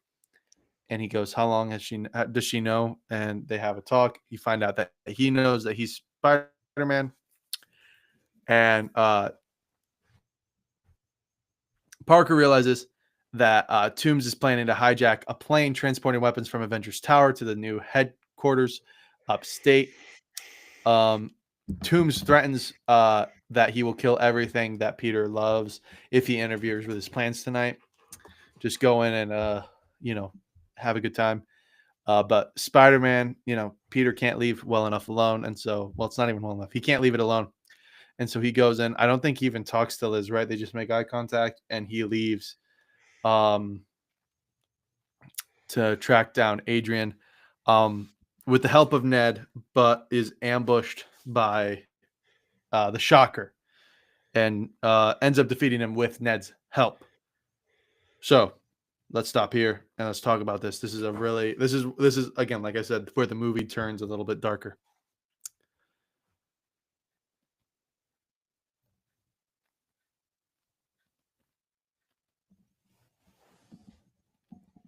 So let's talk about it. Yeah. I thought it was a really cool scene there of Ned and him finishing the Death Star, and like we see this handshake and all that again. That was pretty cool. And Peter and Liz together, kind of have that high school feeling, confessing each other's feelings and all that. Very coming of age moment right there in a movie. In the hallway alone together. And then it's like, oh, upbeat music. We're getting ready for the dance. Aunt May is helping Peter get dressed, get changed, helping him dance and know what to do. It's his first homecoming. Shows up the door, and then freaking Toomes is right there. So yeah. I would be pooping myself if I would have walked the other way. oh, sorry, sir. No, thanks, I'm good. I literally envisioned like Tom Holland's voice, like, sorry, sir, like, bye. Yeah. Wrong house. Absolutely. Wrong house. Dude, the Reckon. I mean, not Tom. I don't know why. My name's not Peter. Peter, yeah. The recognition on his face when he realizes that Peter's Spider-Man. No, not Pete, that Peter's or the Vulture is her dad, but that when he it is awesome. It gives me chill. Like I rewound it to watch it again. And I love when the car when they're driving and that recognition sets in, and like you kind of see a hint of green on his his cheek. I love when the colors, and the lighting is like that when a lighting is does that in a movie. It's great. So, but yeah. And I love that there was like a practical reason for that too, because the light turned green. Yeah. Like the traffic light. Very practical. It wasn't just, hey, let's add a little green because he's the Vulture. No. But yeah, so, and of course like you said, it gets so much darker so quickly, and like that's the thing I like about this too, because like Toomes, as you know, Michael Keaton does such a good job, like being that actor who can like act seriously. And I just love this part where he's threatening, like, Peter. It's just you're just very threatened by this part, for Peter. Um, and I thought it was great here. Um, and yeah, and then you get the sudden switch, and of course Peter's running again, and he's like, sorry, it says sorry to Liz, and he, like, I can't do this, and he has to go take them all down, uh Yep. and quick, what is it, what's his name, he takes Schultz down, Ned. yeah, no Ned, but Shocker. yeah, Shocker 2.0. He takes Shocker 2.0 down. Oh, Yeah. reminder here. I do have an underrated character from this movie. Really? Yeah, it's at the end. It's near the end. So, yeah. Okay. Well, should I wait? I want to say it right now before I forget, because I feel like I would forget. But it's Okay. when Happy Hogan and him are in the bathroom, and it's a kid in the white shirt. Yes. Oh, there was a moment with that kid before. There was? Where? Yeah. Oh, when Shocker 2.0 and the other guy are going through the building, and Ned hides up against the wall, and Peter runs off. Yeah, that's and the guy. He goes, "Hey, what are you doing?" And Ned goes, "Oh, nothing. How are you doing?" And he just goes, "Chess." Yes. Yes. Chess guy. That's his name. Chess kid. Guy. Chess kid. Yeah. Chess kid. Yeah. Chess kid. Yeah. Right. That is. Right. Hey, I'm down. Add him to the list. Yep. Add him to the list. Yep. Yeah. Yep. Chess kid. Excuse me. Yep. Yeah, and I love that too, where he realizes that he has to leave and go stop Vulture. Mm-hmm. Just peak Spider-Man, man. Peak. And that's something that's so great about this this character, and we get it, again in the next two films. Like, just when his life is seemingly, becoming good and going well for him, something always happens to stop it. Like in the second one, he's finally with MJ, and then all of a sudden he's outed as Spider-Man by Beck. And then in the third one, no one knows who he is anymore. Aunt May's, like that's just Spider-Man, and it's so great, and I love it. It's so good, and that's where a lot of these Spider-Man movies get it wrong, or not get it wrong, are all the same, right? Like the first movie, the thing that always goes wrong is Uncle Ben dies, right? At least in the other two, the Tobey Maguire and the Andrew Garfield ones. And in this one, it's not Uncle Ben, because Uncle Ben's already out of the picture, right? It's, oh, I can't be with this girl that I like because her father is a bad guy. It's just completely different, and that's what makes it such a great. Even though there's 6 writers, that's where the storytelling comes in, because that's good. That, because Spider-Man is about like sacrifice, like, and you can't do the thing you want to do, with great power becomes great responsibility, and you kind of the whole point. Yeah. So, and your happiness and what you want when you have this power, unfortunately, comes below doing what you need to do because you have the power, which is so great. Yeah, I love that about this guy and these stories. So Spider-Man chases after Toomes.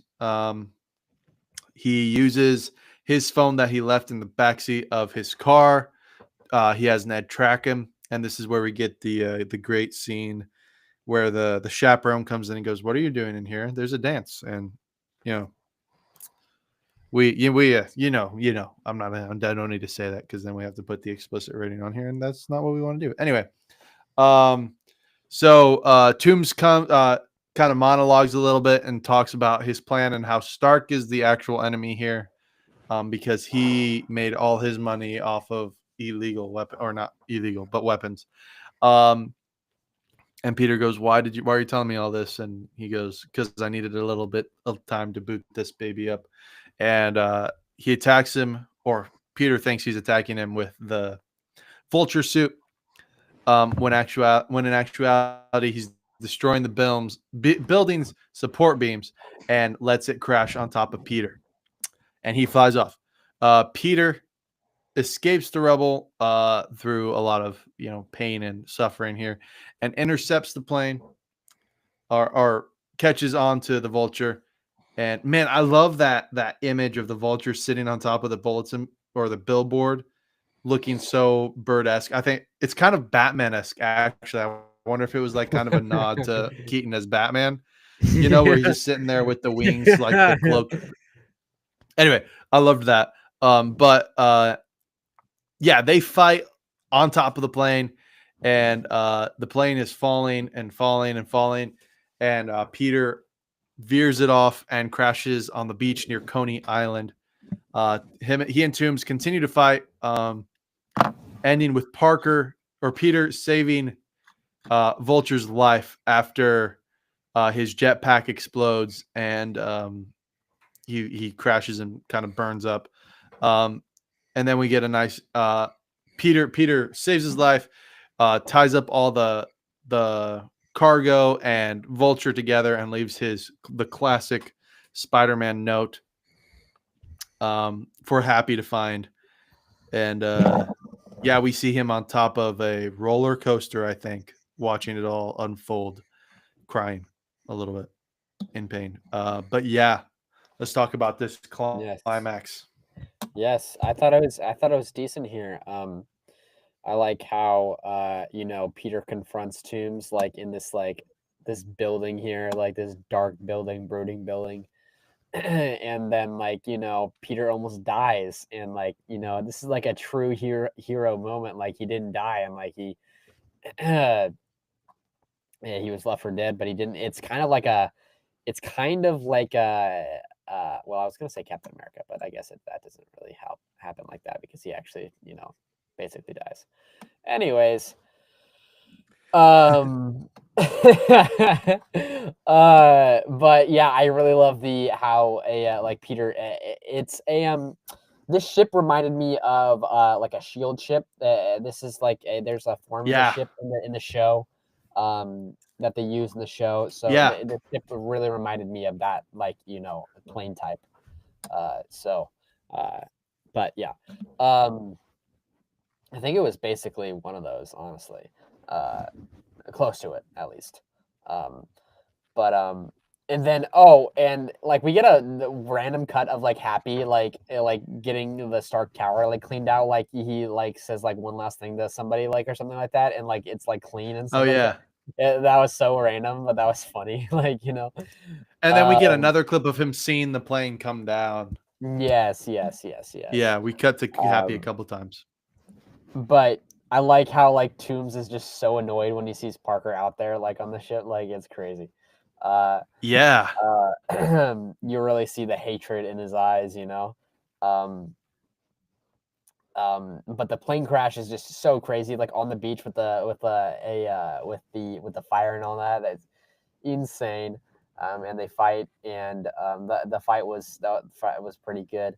Um, I like how Peter ends up saving him. Very Spider-Man like a quality right there, saving his the bad guy, um, saving a life. And yeah, I thought it was a interesting climax, to say the least, with a plane, and then a fight on a beach. But it was decent. It was decent. yeah.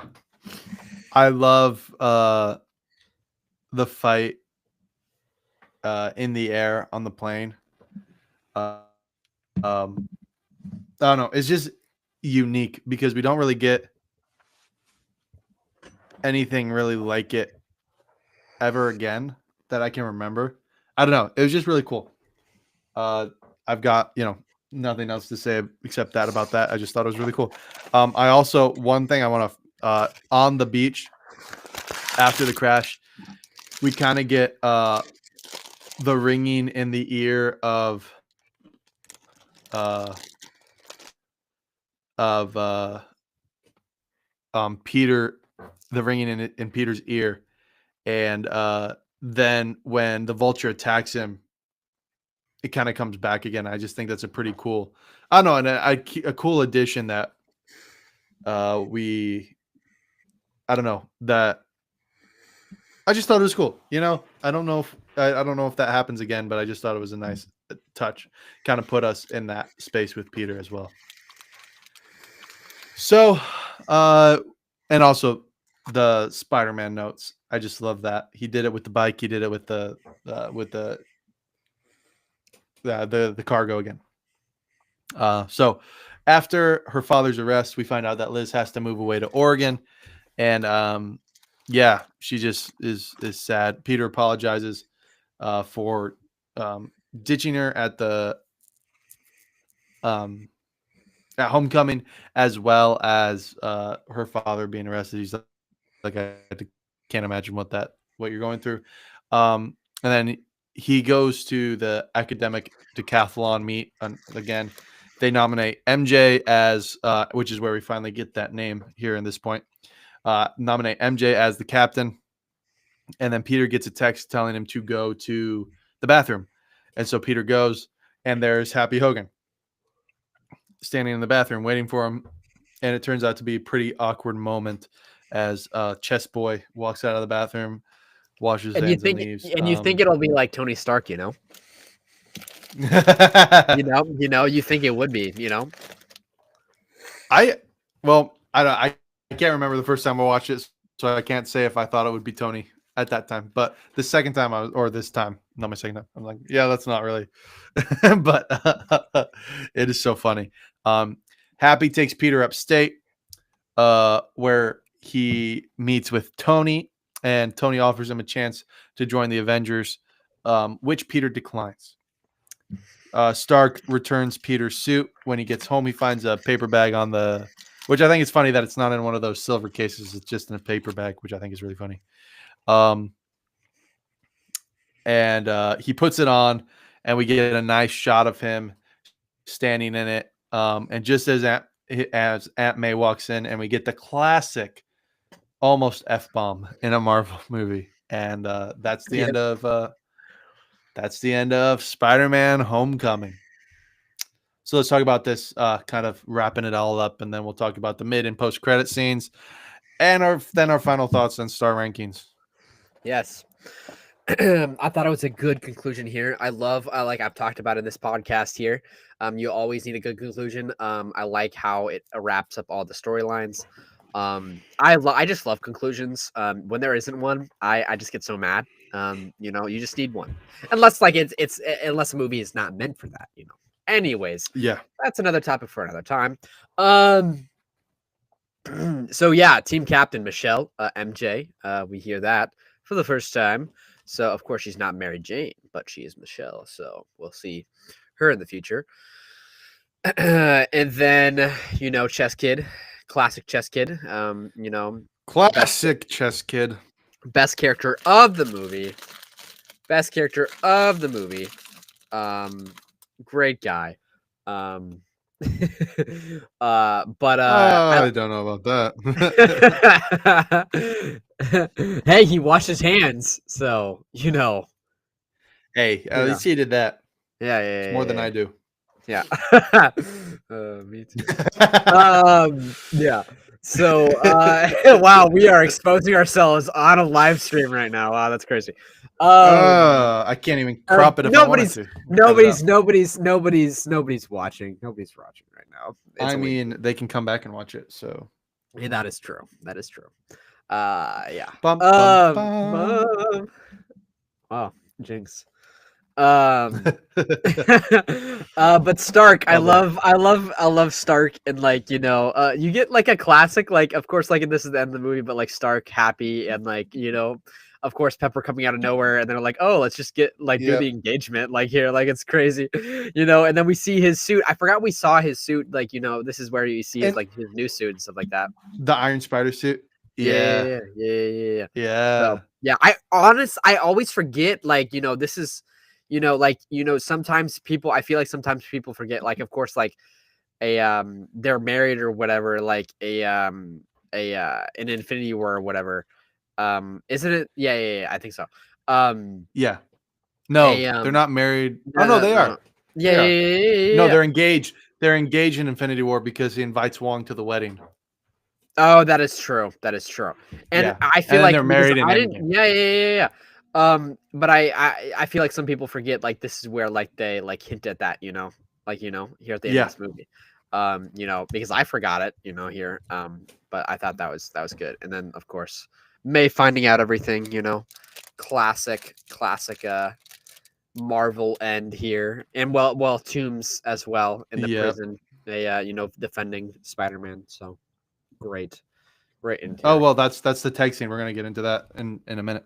Oh, okay. So I didn't know if we were gonna talk about that. So. Yeah. Yeah, we'll So talk about it. So in the mid-credit scene, we meet Scorpion again, who approaches the Vulture and tells him that he's got some guys on the outside who would love to kill Spider-Man, and he heard that Vulture knows the real identity of Spider-Man.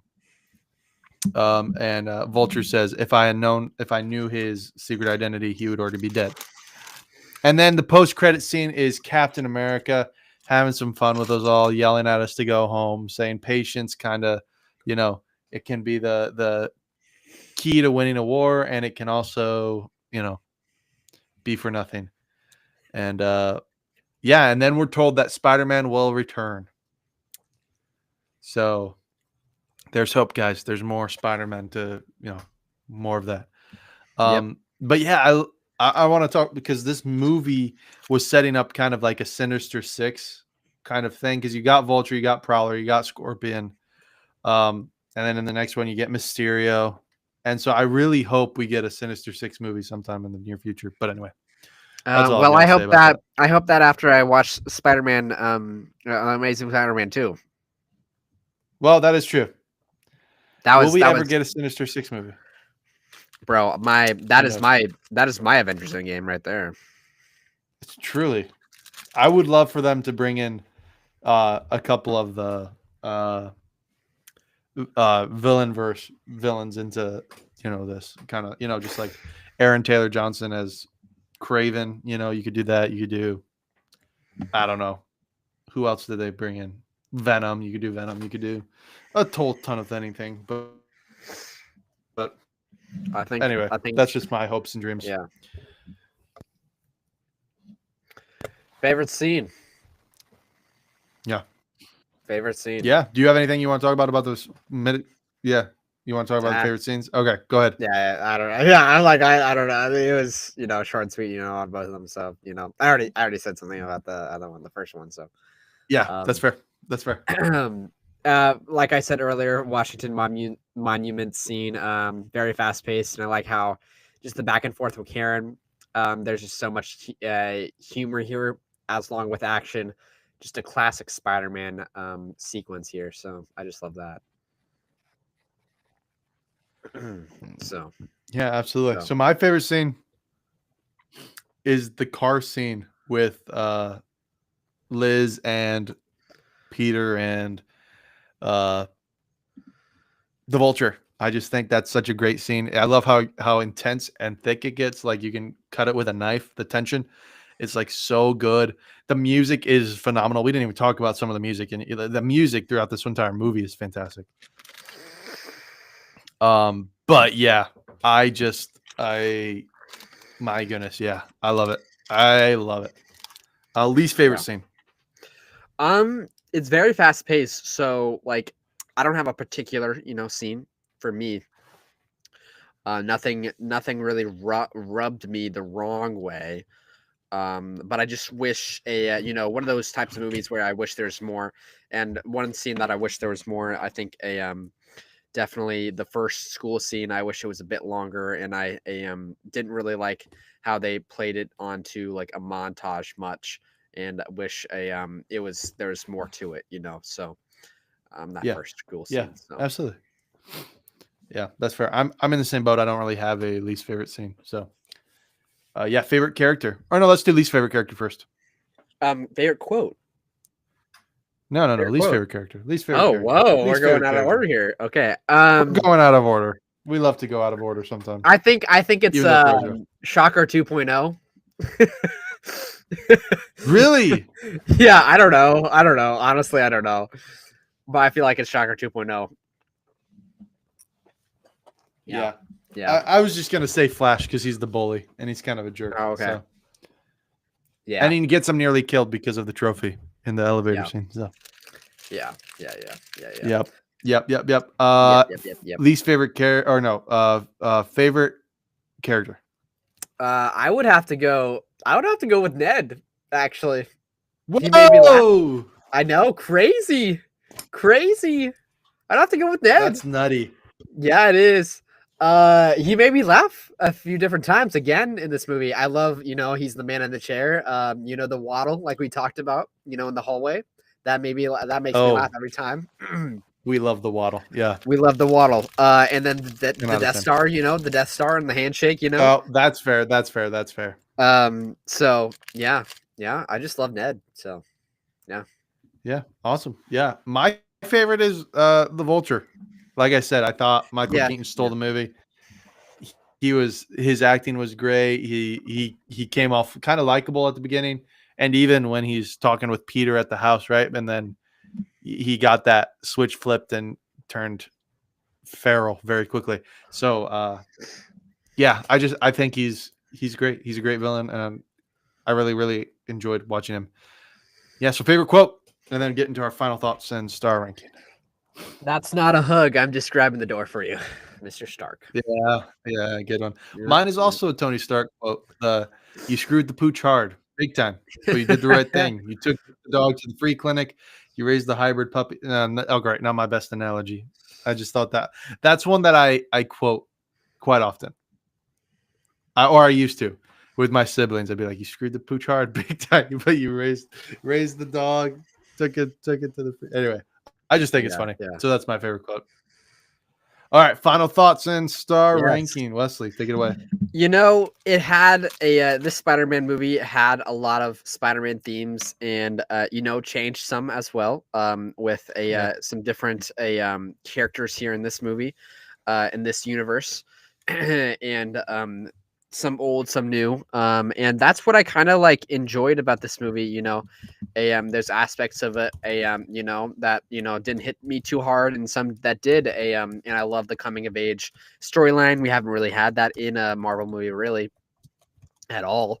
So that was a great first. You love a subgenre coming into the MCU, and that this was a great subgenre to come into it. I thought the villain was great with Michael Keaton and Tom Holland, a very charismatic actor, and a great start to his journey through the MCU here. As he'll grow into this character, but and just the side characters, lovable side characters as well. But overall, I would definitely give it probably a 3.5 star, not three. I mean, a 3 out of 5 star ranking. And then on my MCU ranking, it's number 19 out of the 34. So yeah, absolutely. Yeah. Like I said, I loved this movie when I first watched it, and I still like this movie. It is a good Spider-Man film, right? Like it speaks to all the essence of who that character is, and we kind of talked about it a little bit, right? Like, he can never be happy. He's always going to have something that's getting in the way of his happiness. He's trying to figure out who he is still, and yeah, and you get all of that in it. And I love that it takes time for us to get acquainted to him as a high school student. Like we said earlier, like there are a lot of, these movies are, he what was I trying to say? We talked about this. What was I going to say? What was I going to say? Yeah, there. And like you said, right? They changed some of the aspects from the other movies. Like that worked. Like there's no Uncle Ben in this movie, and it works really well. All of the changes that they took and changed, they work. And Like MJ risk, because risk, yeah, yeah. yeah, because you had the Tobey Maguire movies that worked really well. You had the first Andrew Garfield movie that worked really well. And so, like, why would you not kind of cookie cutter it? Because you want to do something different. You want to do something special. And they all worked. None of them fell flat. All the risks they took worked. And I can't wait to get more of that in future Spider-Man movies, which I think we're getting 3 more, is what I've heard, which will be awesome. Tom Holland said he'll stop acting once he has kids. So, well, we can hope and pray that's not for a while. Just got engaged. So, yeah. But I think Michael Keaton, as I said, was a huge standout. I hope we get more Vulture in the MCU. I hope we get more Spider-Man, which we will in the MCU. I love this movie. Yes, it has some issues with continuity, right, in the greater MCU, but all in all, a great movie. And so I give it a solid 3.5 stars out of 5. I just looked. That's what I already had it at Letterboxd. On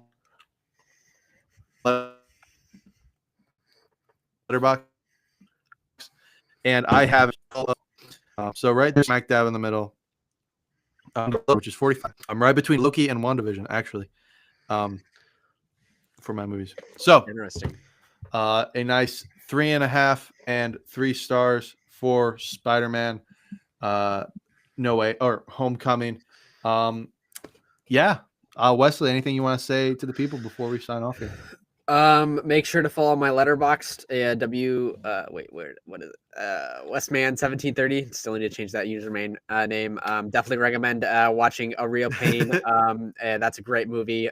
It is rated R. It has a lot of language, but it's a very great movie about dealing with grief.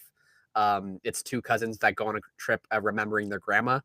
2 different cousins, so like one is in a bad state and one is in a better state with state of mind, with a wife and a kid, and the other one's like, struggling and dealing with a lot of stuff.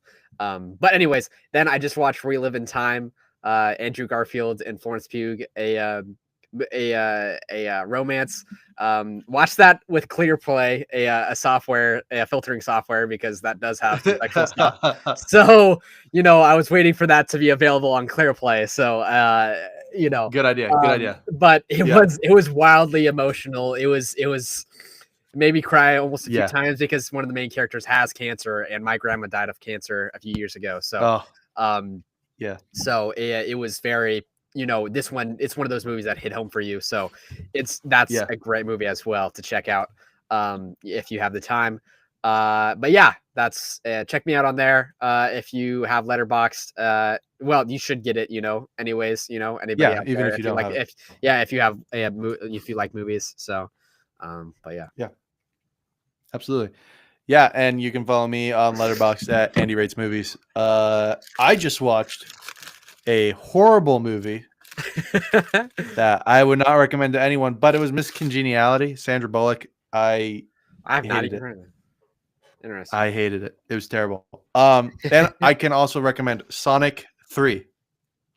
Very good movie. I don't know if I did that last time or not, but if you haven't watched Sonic 3, I need to watch it again. If you haven't watched any of the Sonics, watch them all.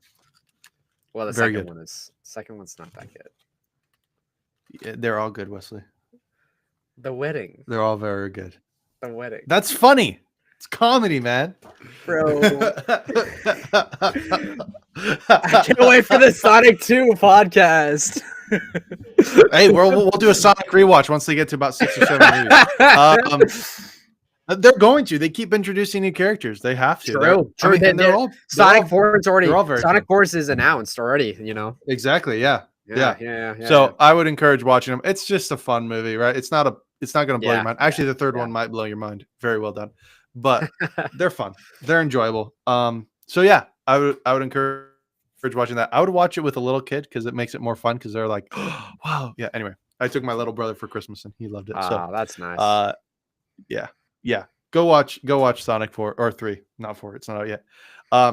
But yeah, make sure you go check out the Harbulary Battery merch on our website, the Movie Minutemen podcast or themovieminutemen.com. Make sure you like and subscribe everywhere you get your podcasts.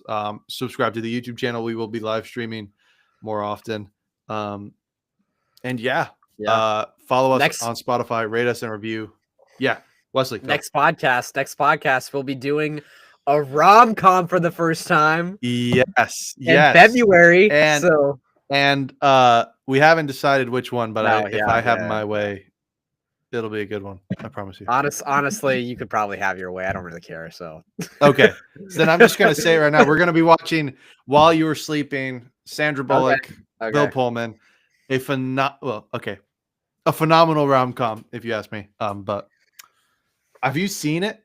Have you seen it once? I've seen it once, but it was a while ago, and I fell asleep watching it. I think as well. So LOL. I think I fell asleep watching it the first time too, but then I've watched it a couple times after, and I still love it. It's still good. So yeah, we'll be watching While You're Sleeping.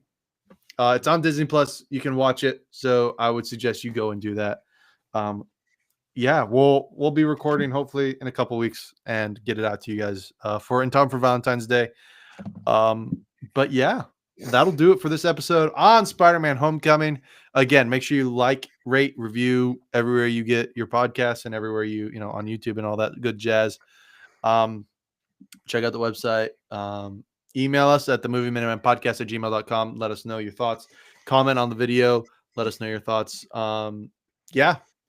Again, the code for $10 off your order of $25 or more is livestream10.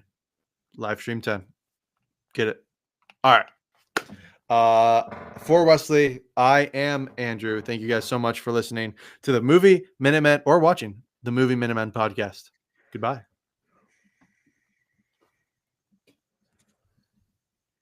KK. All right, dude. My